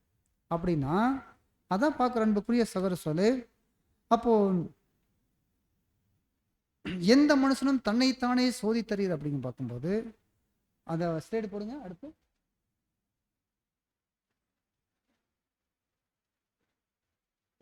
அடுத்த எந்த மனுஷனும் தன்னைத்தானே சோதித்தறிந்து அதன் அர்த்தம் குறித்த புரிந்து கொள்ளுதலுடன் மற்றும் உணர்ந்து கொள்ளுதலுடனும் இந்த அப்பத்தில் புசித்து இந்த பாத்திரத்தில் பானம் பண்ண கடவன். எண்ணத்தினாலெனில் அபாத்திரமாய் போஜன பானம் பண்ணுகிறவன் கர்த்தருடைய சரீரம், அதாவது அதன் உண்மையான அர்த்தத்தினை கிறிஸ்துவின் பாடுகளிலும் மற்றும் மரணத்திலும் உள்ள நம்முடைய பங்கெடுத்தலை சரியாய் புரிந்து கொள்ளாத காரணத்தினால் இன்னதென்று நிதானித்து அறியாததினால். சரியா சொல்றாரு. முதலாவது புரிந்து கொள்ளுதல் இருக்கணும், உணர்ந்து கொள்ளுதல் இருக்கணும். உணர்வு பூர்வமா நாம் என்ன பண்ணணும், அந்த பாத்திரத்தையும் அப்பத்திலையும் கை வைக்கும் போது, புரிதலோடு நாம் கை வைக்கும் போது, அப்பதான் கர்த்தருடைய சரீரம் என்னதென்பதையும் பாத்திரம் என்னதென்பதையும் நம்ம நிதானித்து அறிய முடியும். அன்பான சகோதரர்களே, அப்போ கிறிஸ்துனுடைய பாடுகளை நாம் என்ன பண்ணணும், பங்கடையணும். அவருடைய மரணத்துக்கு ஒப்பான மரணத்துக்குள்ளாகணும். அப்படின்னா அதனால தான் அப்போஸ்தலனாகிய பவுல் சொன்னார், இந்த பூமியில் வாழ்றதை குறித்து அவர் பேசும்போது இது எல்லாமே நஷ்டமும் குப்பையுமாக எண்ணுகிறேன்னு சொன்னார். ஏன் அப்படி என்றாரு? வசனம் வாசிக்கலாம். பிலிப்பியர் 3:10-11 வாசிங்க. இப்படி நான் அவரையும் அவருடைய உயிர்த்தெழுதலின் வல்லமையும் அவருடைய பாடுகளின் ஐக்கியத்தையும் அறிகிறதற்கும் அவருடைய மரணத்திற்கு ஒப்பான மரணத்திற்குள்ளாகி எப்படியாயினும் நான் மரித்தோரிலிருந்து உயிர்த்தெழுந்திருப்பதற்கு தகுதியாகும் படிக்கும் அவருக்காக எல்லாவற்றையும் நஷ்டம் என்று விட்டேன், குப்பையுமாக எண்ணுகிறேன். பார்த்தீங்களா? அப்போஸ்தலனாகிய பவுல் எப்படி சொன்னாரோ அதே போல நம்மளுடைய சிந்தையில கூட இருக்கணும். அன்பான சகோதரர்களே, ஏன் அப்படின்னா இந்த பூமியில் இருக்கிறது எல்லாம் என்னங்க, நஷ்டமும் குப்பை. அப்போ இது எல்லாமே பெரிய ஒரு ஆசீர்வாதமே கிடையாது.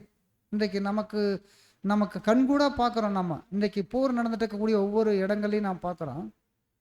அந்த போரில் இருக்கக்கூடிய ஜனங்கள், அந்த பகுதியில் இருக்க ஜனங்களுடைய வீடெல்லாம் எப்படி இருக்குங்க, பெரிய பெரிய பில்டிங் கட்டடம் இருக்கு, அதெல்லாம் இடிஞ்சு விழுந்துருக்கு. ஆனால் இவங்களுக்கு சாப்பாடு இருந்தால் போதுங்கிற மாதிரி இருக்காங்க. அப்படித்தான் இருக்காங்க. ஆனால் நாம் இங்கே இன்னும் நிறைய அந்த ஆசீர்வாதத்துக்குள்ளே வந்த பின்னாடி இன்னும் சொத்து நிறைய சேர்க்கணும், இன்னும் பங்களா கட்டணும், எல்லா சகோதரர்களும் சப்ஜெக்ட் எடுக்கிறாங்க. அது என்ன பண்ண முடியல, இந்த சரீரத்தில் அந்த அளவுக்கு உட்கொள்ள முடியல. ஏன் அப்படின்னா மாமிசம்தான் நம்மளுக்கு முதல் எதிரியே. மாமிசம்தான் முதல் எதிரி. ஏன்னா நமக்கு இந்த தேவனுடைய சத்தியத்தை உள் உணர்வுக்குள்ளாக போய் அதை கிரியை செய்யறதுக்கு விடாத தடுக்கிறது யாருங்க, மாமிசம். அப்போ நம்முடைய தேவனுடைய சத்தியத்தை நம்ம உள் உணர்வுக்குள்ளாக போய் கிரியை செய்யற அளவுக்கு நம்ம இருக்கும்போது தான் இப்படிப்பட்ட ஆசீர்வாதத்தை நம்ம சுதந்திரிச்சு கொள்ள முடியும். அன்பான சகோதர சகோதரி, அப்போ அப்போஸ்தலனாகிய பவுல் சொன்னதை போல நாமளும் கூட என்ன பண்ணணும், இந்த பூமியில் இருக்கிறதெல்லாம் நஷ்டமும் குப்பையுமாக நாம எண்ணணும். அன்பான சகோதர சகோதரி, அடுத்த சைடு போடுங்க. அப்போஸ்தலனாகிய பவுலுடைய கருத்து. பவுலினுடைய கருத்துகளில் உள்ள உண்மைக்கு நாம் ஒவ்வொருவரும் சாட்சி பகர முடியும். சபையில் அப்போஸ்தலனாகிய பவுல் ஒரு கருத்து சொல்றாரு பாருங்க. என்ன சொல்றாரு அப்படின்னா, பரலோகத்தில் பேரெழுதப்பட்டிருக்கக்கூடிய இந்த வாய்ப்புக்குள்ள வந்திருக்கிறீங்க கூட எப்படிப்பட்ட நிலையில நிறைய பேர் போயிருக்கிறாங்க அப்படிங்கிற கூட சொல்றாரு பாருங்க. வாசிங்க. சபையில், அதாவது பெயர் சபையில் மாத்திரமல்லாமல் உண்மையான சபையின் அங்கத்தினர்களிலும் அநேகர், பரலோகத்தில் பெயர் எழுதப்பட்டுள்ளவர்களில் அநேகர் பலவீனம் அடைந்து வியாதிப்பட்டுள்ளனர் மற்றும் அநேகர் முற்றிலும் நித்திரைக்குள் போய்விட்டனர். அதாவது ஆவிக்குரிய காரியங்களுக்கு மரித்து போய்விட்டனர் மற்றும் மரித்து போன நிலைக்கென திராட்சை செடியில் இருந்தும் ஜெயங்கொள்ளும் சபையிலிருந்தும் வெட்டப்பட்டு போய்விட்டனர். இது என்ன சொல்றாரு பாருங்க. இப்போ இந்த ஸ்லைடில் வாசிச்சா பத்தது இல்லைங்க. இதில் ஒவ்வொரு வார்த்தையும் நம்ம உள்வாங்க முடியுதா? பரலோகத்தில் பேர் எழுதப்பட்டிருக்கிறீங்க கூட, யாருங்க, இந்த அழைப்புக்குள்ள வந்திருக்கிறீங்கள கூட அநேகர் என்ன பண்ணிக்கிறாங்கன்னா பலவீனத்துக்குள்ள போயிருக்காங்க. ஆவிக்குரிய பலவீனம், ஆவிக்குரிய வியாதி, ஆவிக்குரிய மரணம். அது எத்தனை பேர் சொல்றாருங்க? அநேகர்னு சொல்றாரு. கரெக்டுங்களா? அப்போ அநேகர் இந்த மாதிரியான இதில் போயிருக்கிறத பார்க்குறோம். இவங்க என்ன பண்ணுவாங்கன்னா சபையில தான் உட்காந்துருப்பாங்க, எல்லாருமே சபையில தான் உட்காந்துருப்பாங்க. ஆனால் வெட்டப்பட்ட நிலையில் இருப்பாங்க. திராட்சை செடியில் அந்த திராட்சை செடியினுடைய கொடியே இல்லாமல் வெட்டப்பட்ட நிலையில் இருப்பாங்க. ஏன்னா அவங்களுக்கு புரிதலே இருக்காது, உணர்வே இருக்காது. சத்தியத்தை புரிஞ்சு உணரக்கூடிய அளவுக்கு அவங்களுக்கு ஆவியே இருக்காது. அதனால தான் சொல்றாரு யோவான் 15ஆம் அதிகாரம் 2வது வசனம் வாசிங்க.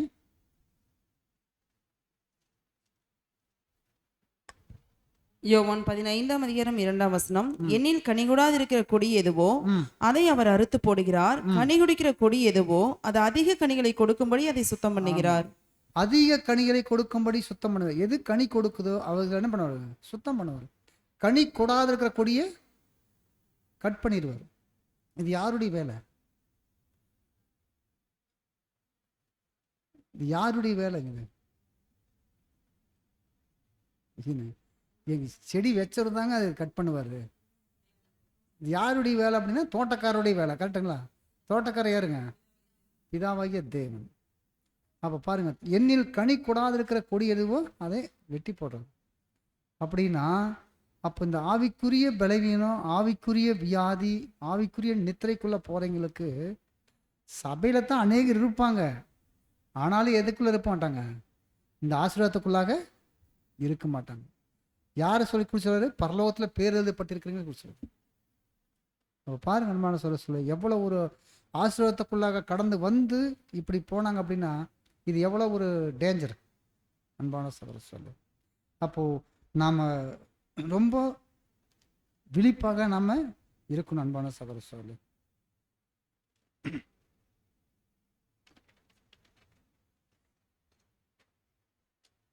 அடுத்த சைடு போடுங்க.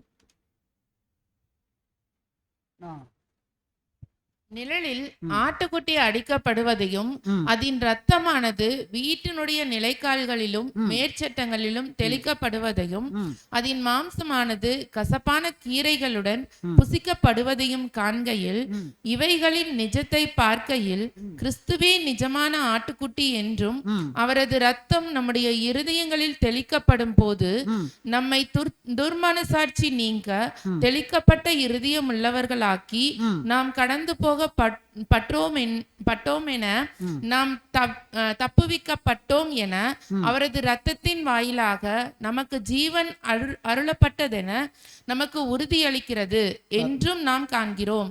அப்போ இங்க தெளிக்கப்பட்ட ஆட்டுக்குட்டியினுடைய ரத்தம் நம்ம இருதயத்தில் இருக்கும்போது நாம் ஒரு ஜீவனுக்குள்ளாக கடந்து வந்திருக்கிறோம் அப்படிங்கிறதுக்குள்ளாகவும் நாம் இந்த புது உடன்படிக்கைக்குள்ளாக நாம் புதுப்பிக்கப்பட்டிருக்கிறோம் அப்படிங்கிறத நாம் இங்கே உறுதி செஞ்சுக்கலாம் கூட பார்க்கலாம் அன்பான சகோதர. அப்போது நாம் பார்க்கும்போது அன்பான சகோதர அப்போது பழைய ஏற்பாடு காலத்தில் இருக்கக்கூடிய அந்த கட்டளையை பார்க்கும்போது, ஏன்னா கட்டளையை பார்க்கும்போது அது நிழலான நியாயப்பிரமாண கட்டளை நாம் பார்த்தோம். அந்த நியாயப்பிரமாண கட்டளையை மோசே கொடுத்தாரு. இங்கே புதிய ஏற்பாட்டில் கொடுக்கக்கூடிய கட்டளை யார் கொடுக்குறா? நம்முடைய ஆண்டவராகிய இயேசு கிறிஸ்து. என்ன கட்டளை கொடுக்குறாரு? என்னுடைய அப்பத்தை புசித்து என் பாத்திரத்தில் பானம் பண்ண கடவுள் அப்படிங்கிற கட்டளை கொடுக்குறாரு. இந்த கட்டளையை நாம் சரியாக புரியல அப்படின்னா, ஒரு சாதாரணமாக அந்த பந்தியில் நாம் கை வச்சுட்டு இருந்தோம் அப்படின்னா, வருஷம் ஏதோ வர்றோம், வருஷம் நாம் அந்த பந்தியில் கை வைக்கிறோம், மறுபடியும் எப்பவும் போல நம்முடைய வாழ்க்கையை தொடர்றோம். வருஷம் வர்றோம், பந்தியில் கை வைக்கிறோம், எப்பவும் போல வாழ்க்கையை தொடர்ந்துட்டே இருக்கிறோம். அப்படின்னா அப்போ அந்த பந்தி அப்பத்தையும் ரத்தத்தையும் நாம் என்ன பண்ணியிருக்கிறோம்? நாம் சாதாரணமாக நினச்சிட்டா அப்படித்தானே. ஒரு காரியத்தை நம்ம கையில் கொடுத்த இதை செய்யுங்க அப்படின்னு சொல்லிட்டாருன்னு வச்சுக்கோங்க, அதை செஞ்சால் நல்லது, செய்யலினா வசனம் வாசிக்கலாம். மத்தேயு 26:28 வயசுங்க. மத்தேயு 26:28 வசனம். இது பாவம் மன்னிப்பு உண்டாகும்படி அநேகருக்காக சிந்தப்படுகிற புது உடன்படிக்கைக்குரிய என்னுடைய இரத்தமாய் இருக்கிறது. இது முதல் இந்த திராட்சைப்பழ ரசத்தை நவமானதாய் உங்களுடனே கூட என் பிதாவின் ராஜ்யத்தில் நான் பானம் பண்ணும் நாள் வரைக்கும் இதை பானம் பண்ணுவதில்லை என்று உங்களுக்கு சொல்லுகிறேன் என்றார். 27 வருஷம். பின்பு பாத்திரத்தையும் எடுத்து ஸ்தோத்திரம் பண்ணி அவர்களுக்கு கொடுத்து, நீங்கள் எல்லாரும் இதிலே பானம் பண்ணுங்கள். இதில் எல்லோரும் நீங்கள் பானம் பண்ணுங்கள் அப்படின்னு சொன்னா, அந்த பானம் பண்ணனுடைய அர்த்தத்தை நாம ஒவ்வொரு வருஷமும் நாம கடைபிடித்தோம்னா அதுக்குண்டான ஆசீர்வாதத்தை நம்ம பெற்றுக்கொள்ளுவோம் இல்லைங்களா? பெற்றுக்கொள்ளுவோம். ஆனா அந்த பானம் பண்ணிட்டு அடுத்த நாள் திரும்ப வந்து பானம் பண்றோம், அடுத்த வருஷம் பானம் பண்றோம். ஆனா இப்படியே நம்ம நாட்கள் கடந்து போயிட்டே இருக்கு. ஆனா கிறிஸ்துவனுடைய வளர்ச்சிக்குள்ளாக நம்ம வந்துட்டு இருக்கிறோமா? அப்ப இதுக்கு தண்டனை இருக்கா? தண்டனை இருக்கா இல்லைன்னு கேட்டா, ஏன்னா இது கட்டளைங்க, இது கட்டளை தானே. பழைய ஏற்பாட்டில் நியாயப்பிரமாணத்தின்படி கட்டளை கொடுத்தாரு, அவங்க சரியா செய்து முடிச்சாங்க, எகிப்திலிருந்து கடந்து போயிட்டாங்க, அவங்க முதல் பேரானவர் காக்கப்பட்டாங்க. நமக்கு கொடுக்கறது கட்டளை தான். ஆனா அதை குறித்து சொல்றாரு, ஒருவர் இது எல்லாத்தையும் அப்பத்தையும் ரத்தத்தையும் பானம் பண்ணிட்டு இது சாதாரணமா நினைச்சாங்கன்னு வச்சுக்கங்க. இந்த ரத்தம் கொடுக்கறதே எதுக்காக தெரியுங்களா? இந்த ரத்தம் பானம் பண்ணக்கூடிய ஆசீர்வாதம் நமக்கு மட்டும்தாங்க, தூதர்களுக்கு கிடையாது, இனி வரக்கூடிய உலக ஜனங்களுக்கு கிடையாது. யாருக்கு மாத்திரம்தான் இந்த பானம் பண்ணக்கூடிய வாய்ப்பு? இந்த சுவிசேஷ காலத்தில் இருக்கக்கூடிய சபை வகுப்பாருக்கவே தேவன் நியமித்த ஒரு ஆசீர்வாதம். இதை நாம சரியாக பானம் பண்ணனா அதுக்குண்டான ஆசீர்வாதம். ஒருவேளை இந்த பானம் பண்ணிட்டு அதன்படி வாழ்க்கை வாழல அப்படின்னா அதுக்குண்டான தண்டனை இருக்குதுங்கிறாரு. ஏன் அப்படின்னா, அது வாசிங்க, இந்த 2 ஆக்கினைக்கு இடையே நிற்கும் பாருங்க. இந்த இரண்டு ஆக்கினைகளுக்கும் இடையில் வித்தியாசம் உள்ளது. ஒருவன் நிஜமான 2 ஆக்கினை அப்படின்னா அன்பான சகோதரர்களே, ஒன்று நியாயப்பிரமாண உடன்படிக்கை. நியாயப்பிரமாண உடன்படிக்கையின்படி முதல் பிரமாணம் என்னங்க? பஸ்காவுடைய பிரமாணம் கொடுத்தாரு. இது சரியா செய்யலைன்னா அவங்களுக்கு ஆக்கினை தீர்ப்பு உண்டு. புதிய உடன்படிக்கை கர்த்தர் இயேசு கிறிஸ்து நமக்கு கொடுக்கிறாரு, அதன்படி செய்யலைன்னா ஆக்கினை தீர்ப்பு உண்டு இருக்குன்னு சொல்லிடுறாங்க. வாசிங்க. ஒருவன் நிஜமான மோசையினால் ஆக்கினைக்குள்ளாக தீர்க்கப்படுவானானால் அவனது தண்டனையானது மிகவும் அதிக கடினமானதாய் இருக்கும். இந்த கடினமான அல்லது கொடிதான ஆக்கினை என்பது 2ஆம் மரணம், அதாவது முற்றிலுமான அழிவை குறிக்கின்றதாய் இருக்கின்றது என்று நாம் புரிந்து கொள்கின்றோம். ஒருவன் கிறிஸ்து மூலமான மற்றும் புதிய உடன்படிக்கையின் ஏற்பாட்டினுடைய தேவனுடைய பிரமாணங்கள் எதையேனும் அசட்டை பண்ணுவானானால் அவன் 2ஆம் மரணத்துக்கு பாத்திரமாக இருப்பான். அப்போ நான் வசனம் கூட வாசிக்கலாம். எபிரேயர் நிருபம் 10ஆம் அதிகாரம் 29ஆம் வசனம். எபிரேயர் 10ஆம் அதிகாரம் 29ஆம் வசனம்.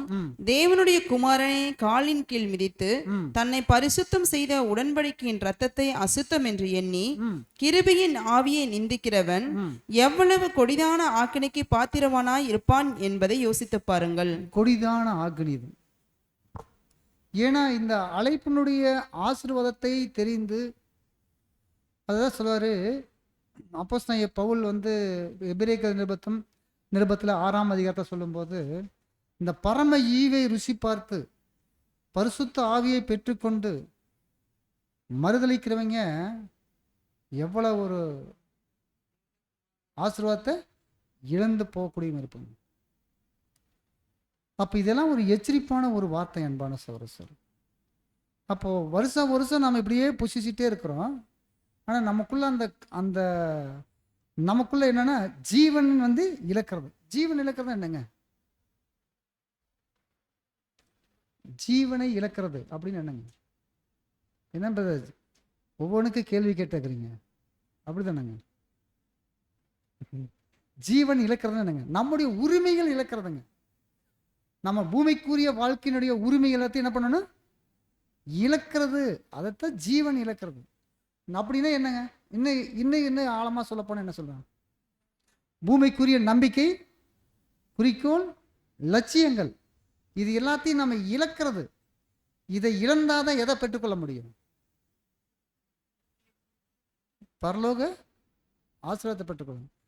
எங்கேயும் நான் நல்லா இருப்பேன் பிரதர், அதுக்காக நான் 12 மணி நேரம், நான் 24 மணி நேரம் கூட வேலை செய்வேன்.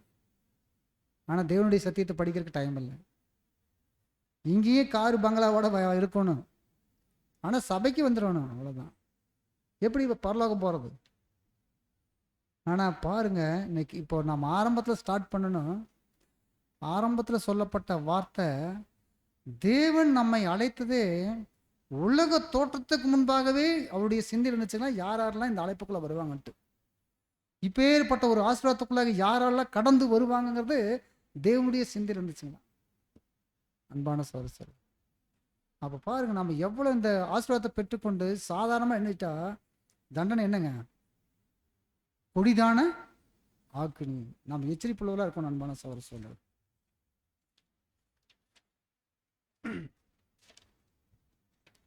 பவுல் இருக்கும் பாருங்க.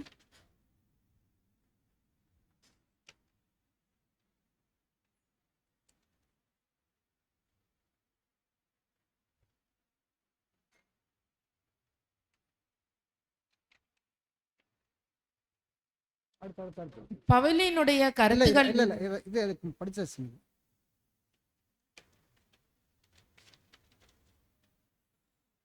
பிலிப்பியருக்கு எழுதிய நிருபம் இருக்கும் பாருங்க, 3ஆம் அதிகாரம்.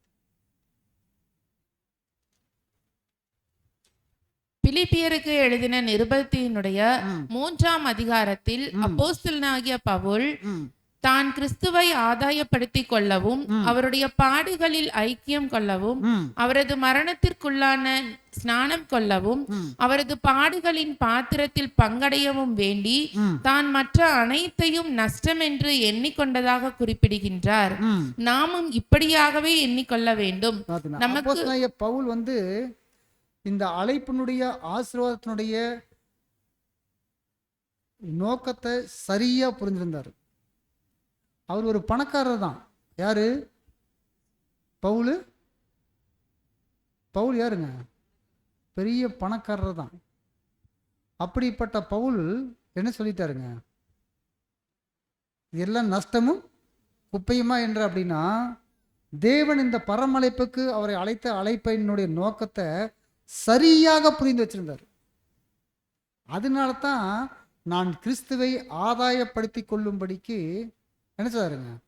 அதான் சொல்றாரு, நான் கிறிஸ்துவை ஆதாயப்படுத்தி கொள்ளவும், அவருடைய பாடுகளினுடைய ஐக்கியத்தை அறிந்து கொள்ளவும், அவருடைய மரணத்துக்கொப்பான மரணத்துக்குள்ளாகி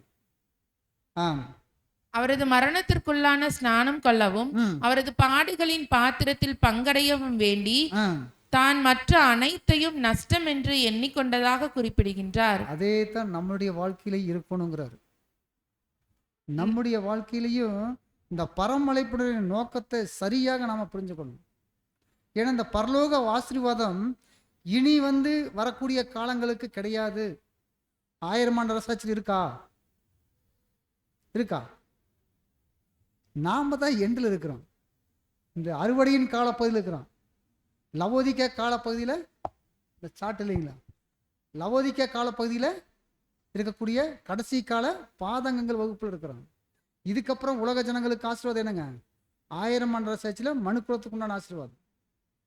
இப்போ இப்படிப்பட்ட ஆசீர்வாதத்துக்குள்ளாக வந்திருக்கோம் அப்படின்னா, பரலோக ஆசீர்வாதத்துக்குள்ள வந்திருக்கிறோம் அப்படின்னா, அப்போ எவ்வளவு விழிப்புள்ளவர்களாக நாம இருக்கணும், அன்பான சகோதர சகோதரி. அடுத்து போடுங்க. நாம் வருடந்தோறும் நம்முடைய உடன்படிக்கையை உறுதிப்படுத்திக் கொள்ளும் போது நாம் பலவான்களாகவும் ஆவிக்குரிய உற்சாகத்தினால் நிரப்பப்பட்டவர்களாகவும் காணப்பட வேண்டுமெனில், அப்போ நாம் வருஷம் இந்த பந்தியில நாம் அனுசரிக்கும் போது நான் உடன்படிக்கை என்ன பண்ணிக்கிறோம்? நாம செய்து கொண்ட உடன்படிக்கையை புதுப்பித்துக் கொள்றோம். கரெக்டா இல்லைங்களா? வருஷம் நாம பந்தியில கை வைக்கும் போது நாம செய்து கொண்ட உடன்படிக்கையை புதுப்பித்து கொள்றோம். மற்றவர்கள் தூங்குகிறது போல நம்ம அதே தூங்காதவர்களாக. போல அந்த உடன்படிக்கை புதுப்பித்த பின்னாடி நாம் பலப்படுறோம், ஆவிக்குரிய உற்சாகம் படுறோம். நாம் அந்த அப்பம் மற்றும் திராட்சை ரசத்தை கை வச்சிட்ட பின்னாடி அடுத்த நாள் பார்த்தா எப்படி இருக்குங்க? ஒரு புத்துணர்வுக்குள்ள இருக்கிற மாதிரி இருக்கா இல்லைங்களா? இருக்கா இல்லைங்களா? இல்லையா? இருக்குதுன்னா ரொம்ப ஆசீர்வாதம். ஏன்னா அதனுடைய உள்ளான அர்த்தத்தை புரிஞ்சு உணர்வு ரீதியாக நாம் எடுத்துருக்கிறோம் அர்த்தம்.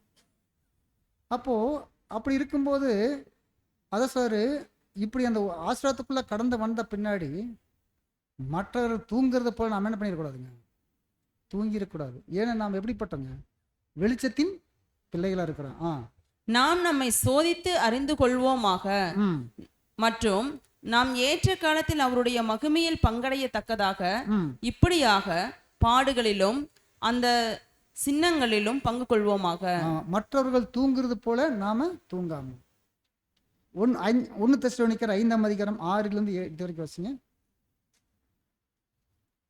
ஆகையால் மற்றவர்கள் தூங்குகிறது போல நாம் தூங்காமல் விழித்துக்கொண்டு தெளிந்தவர்களாய் இருக்க கடவோம். பாத்தீங்களா? அப்போஸ்தலனாகிய பவுல் தெசலோனிக்கர் நிருபத்துல சொல்லுவாரு, மற்றவர்கள் தூங்குறது போல நாம் தூங்காமல் விழித்துக்கொண்டு தெளிந்தவர்களாய் இருக்க கடவோம். தூங்குகிறவர்கள் ராத்திரியிலே தூங்குவார்கள், வெறி கொள்ளுகிறவர்கள் ராத்திரியிலே வெறி கொள்ளுவார்கள். பகலுக்குரியவர்களாகிய நாமோ தெளிந்தவர்களாய் இருந்து விசுவாசம், அன்பு என்னும் மார்க்கவசத்தையும் ரட்சிப்பின் நம்பிக்கை என்னும் தலை சீராவையும் தரித்து கொண்டிருக்க கடவோம். தேவன் நம்மை கோபாக்கணிக்கு. அப்ப பாத்தீங்களா? அப்போ நம்ம பகலுக்குரிய பிள்ளைகளாக நாம் இருக்கும்போது விசுவாசம், அன்பு, ரட்சிப்பென்னும் மார்க்கவசத்தை தரித்து கொண்டவர்களாக நாம் இருப்போம். அன்பான சகோதரர்களே, அப்போ இது எல்லாமே நாம் பார்க்கும்போது நாம் பகலுக்குரியவர்களாக இருக்கிறோம் அப்படின்னா விழிப்புள்ளவர்களாக நாம் இருக்கணும். ஏன்னா இந்த ஆசீர்வாதத்தினுடைய தன்மை அவ்வளோ ஒரு மதிப்பு உள்ள ஒரு ஆசீர்வாதம். ஏன்னா நம்ம பார்த்த காலையில் என்ன சொல்லாருங்க, நம்மை தேவன் உலக தோற்றத்துக்கு முன்பாகவே இந்த அழைப்புக்குள்ளாக நம்மளை தெரிந்து கொண்டிருக்கிறார். இந்த அழைப்புக்குள்ளாக தேவன் அழைச்சிருக்கிற நோக்கமே நமக்கு உன்னதமான ஆசீர்வாதம் கொடுக்கறதுக்காகத்தான். ஒருவேளை தேவன் நினைப்பாரா, அந்த சகோதரிக்கு மட்டும்தான் நான் அந்த ஆசீர்வாதம் கொடுப்பேன், இந்த சகோதரிக்கு மட்டும்தான் 1,44,000 பேர்ல கொடுப்பேன் அப்படின்னு தேவன் ஏதாவது பச்சைப்பாங்க வச்சிருக்காரா? தேவன் பச்சைபாதம் உள்ளவர் அல்லவே. நீங்க சரியா இந்த ஓட்டத்தை ஓடி முடிக்கும் போது அதுக்குண்டான ஆசீர்வாதத்தை கண்டிப்பா பெற்றுக்கொள்வாங்க. அதில் எந்த ஒரு மாற்றமும் கிடையாது. அன்பான சகோதர அன்புக்குரிய சகோதரர்களே,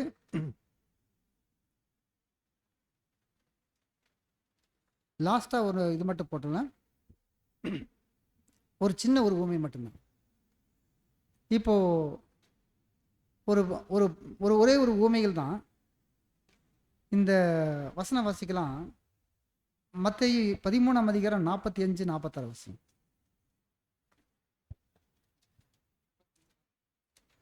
மேலும் பரலோக ராஜ்யம் நல்ல முத்துக்களை தேடுகிற வியாபாரிக்கு ஒப்பாய் இருக்கிறது. பாத்தீங்களா? அதன் பரலோக ராஜ்யம் எதுக்கு ஒப்பா இருக்குதுங்க?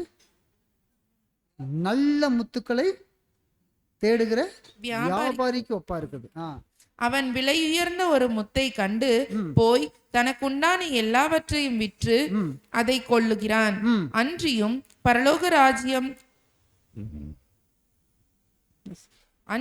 பரலோக ராஜ்யம் கடலிலே போடப்பட்டு சகலவிதமான மீன்களையும். இந்த 2 மட்டும்தான், 2 வசனம் மட்டும்தான். அப்போ இந்த பரலோக ராஜ்யம் நல்ல முத்தை கண்டுபிடிக்கிற ஒரு வியாபாரிக்கு ஒப்பா இருக்கிறான். அப்போ இந்த நல்ல முத்து குறித்து நாம் பார்க்கும்போது இந்த நல்ல முத்துக்காக என்ன பண்ணுறாங்க, தனக்கு உண்டானது எல்லாத்தையும் வித்துறாரு. அப்போ தனக்கு உண்டானது எல்லாத்தையும் விற்று எதைத்தான் எடுக்கிறதுக்கு பார்க்குறாரு? நல்ல முத்து எடுக்கிறது தான் பார்க்குறாரு. அப்போ எல்லாமே போனாலும் பரவாயில்ல, அந்த முத்து கிடைச்சா போதும் அப்படிதான் நினைக்கிறாரு. அப்படித்தான் அர்த்தங்க. அப்போது நம்ம அந்த பரலோக ஆசீர்வாதத்தை நாம் பெற்றுக்கொள்ளணும் அப்படின்னா இது எல்லாத்தையும் இழந்துடணும்.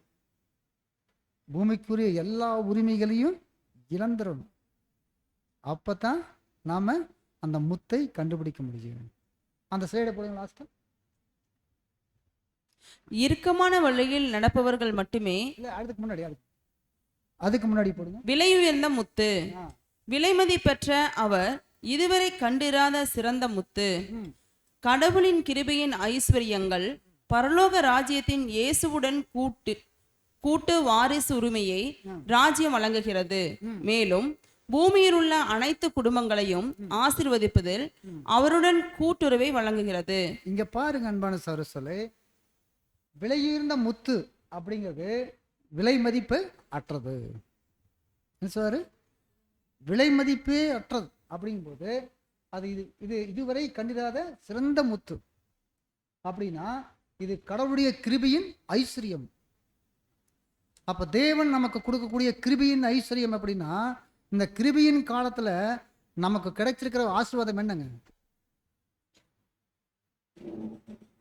என்ன ஆசீர்வாதம்?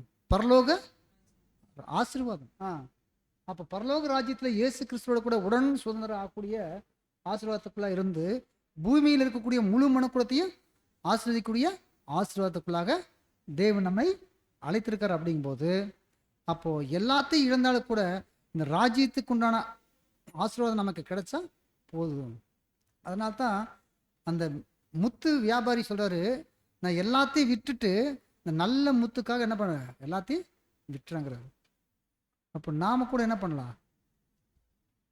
இந்த பூமியில எல்லாத்தையும் இழந்தா கூட பரவாயில்லைங்க, எல்லாத்தையும் இழந்துட்டா கூட பரவாயில்ல, ஆனா எது மட்டும் போதும்?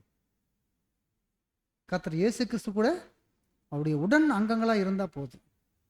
தேவன் நம்மை அழைத்த அழைப்பினுடைய நோக்கத்தை சரியாக புரிஞ்சு அந்த உடன் சுதந்திரம் ஆகக்கூடிய அந்த வாய்ப்புல இருந்தா போதும்.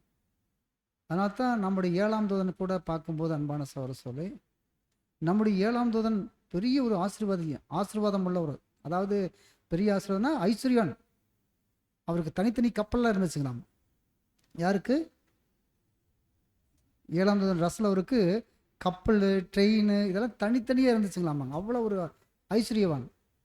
ஆனால் அதை எல்லாத்தையும் என்ன தெரியுங்க, சத்தியத்துக்காக இழந்தார். அப்புறம் மறிக்கும்போது எவ்வளோ வச்சுருந்தாரு? ரொம்ப கம்மியான ஒரு பணம் தான் வச்சுருந்தார்.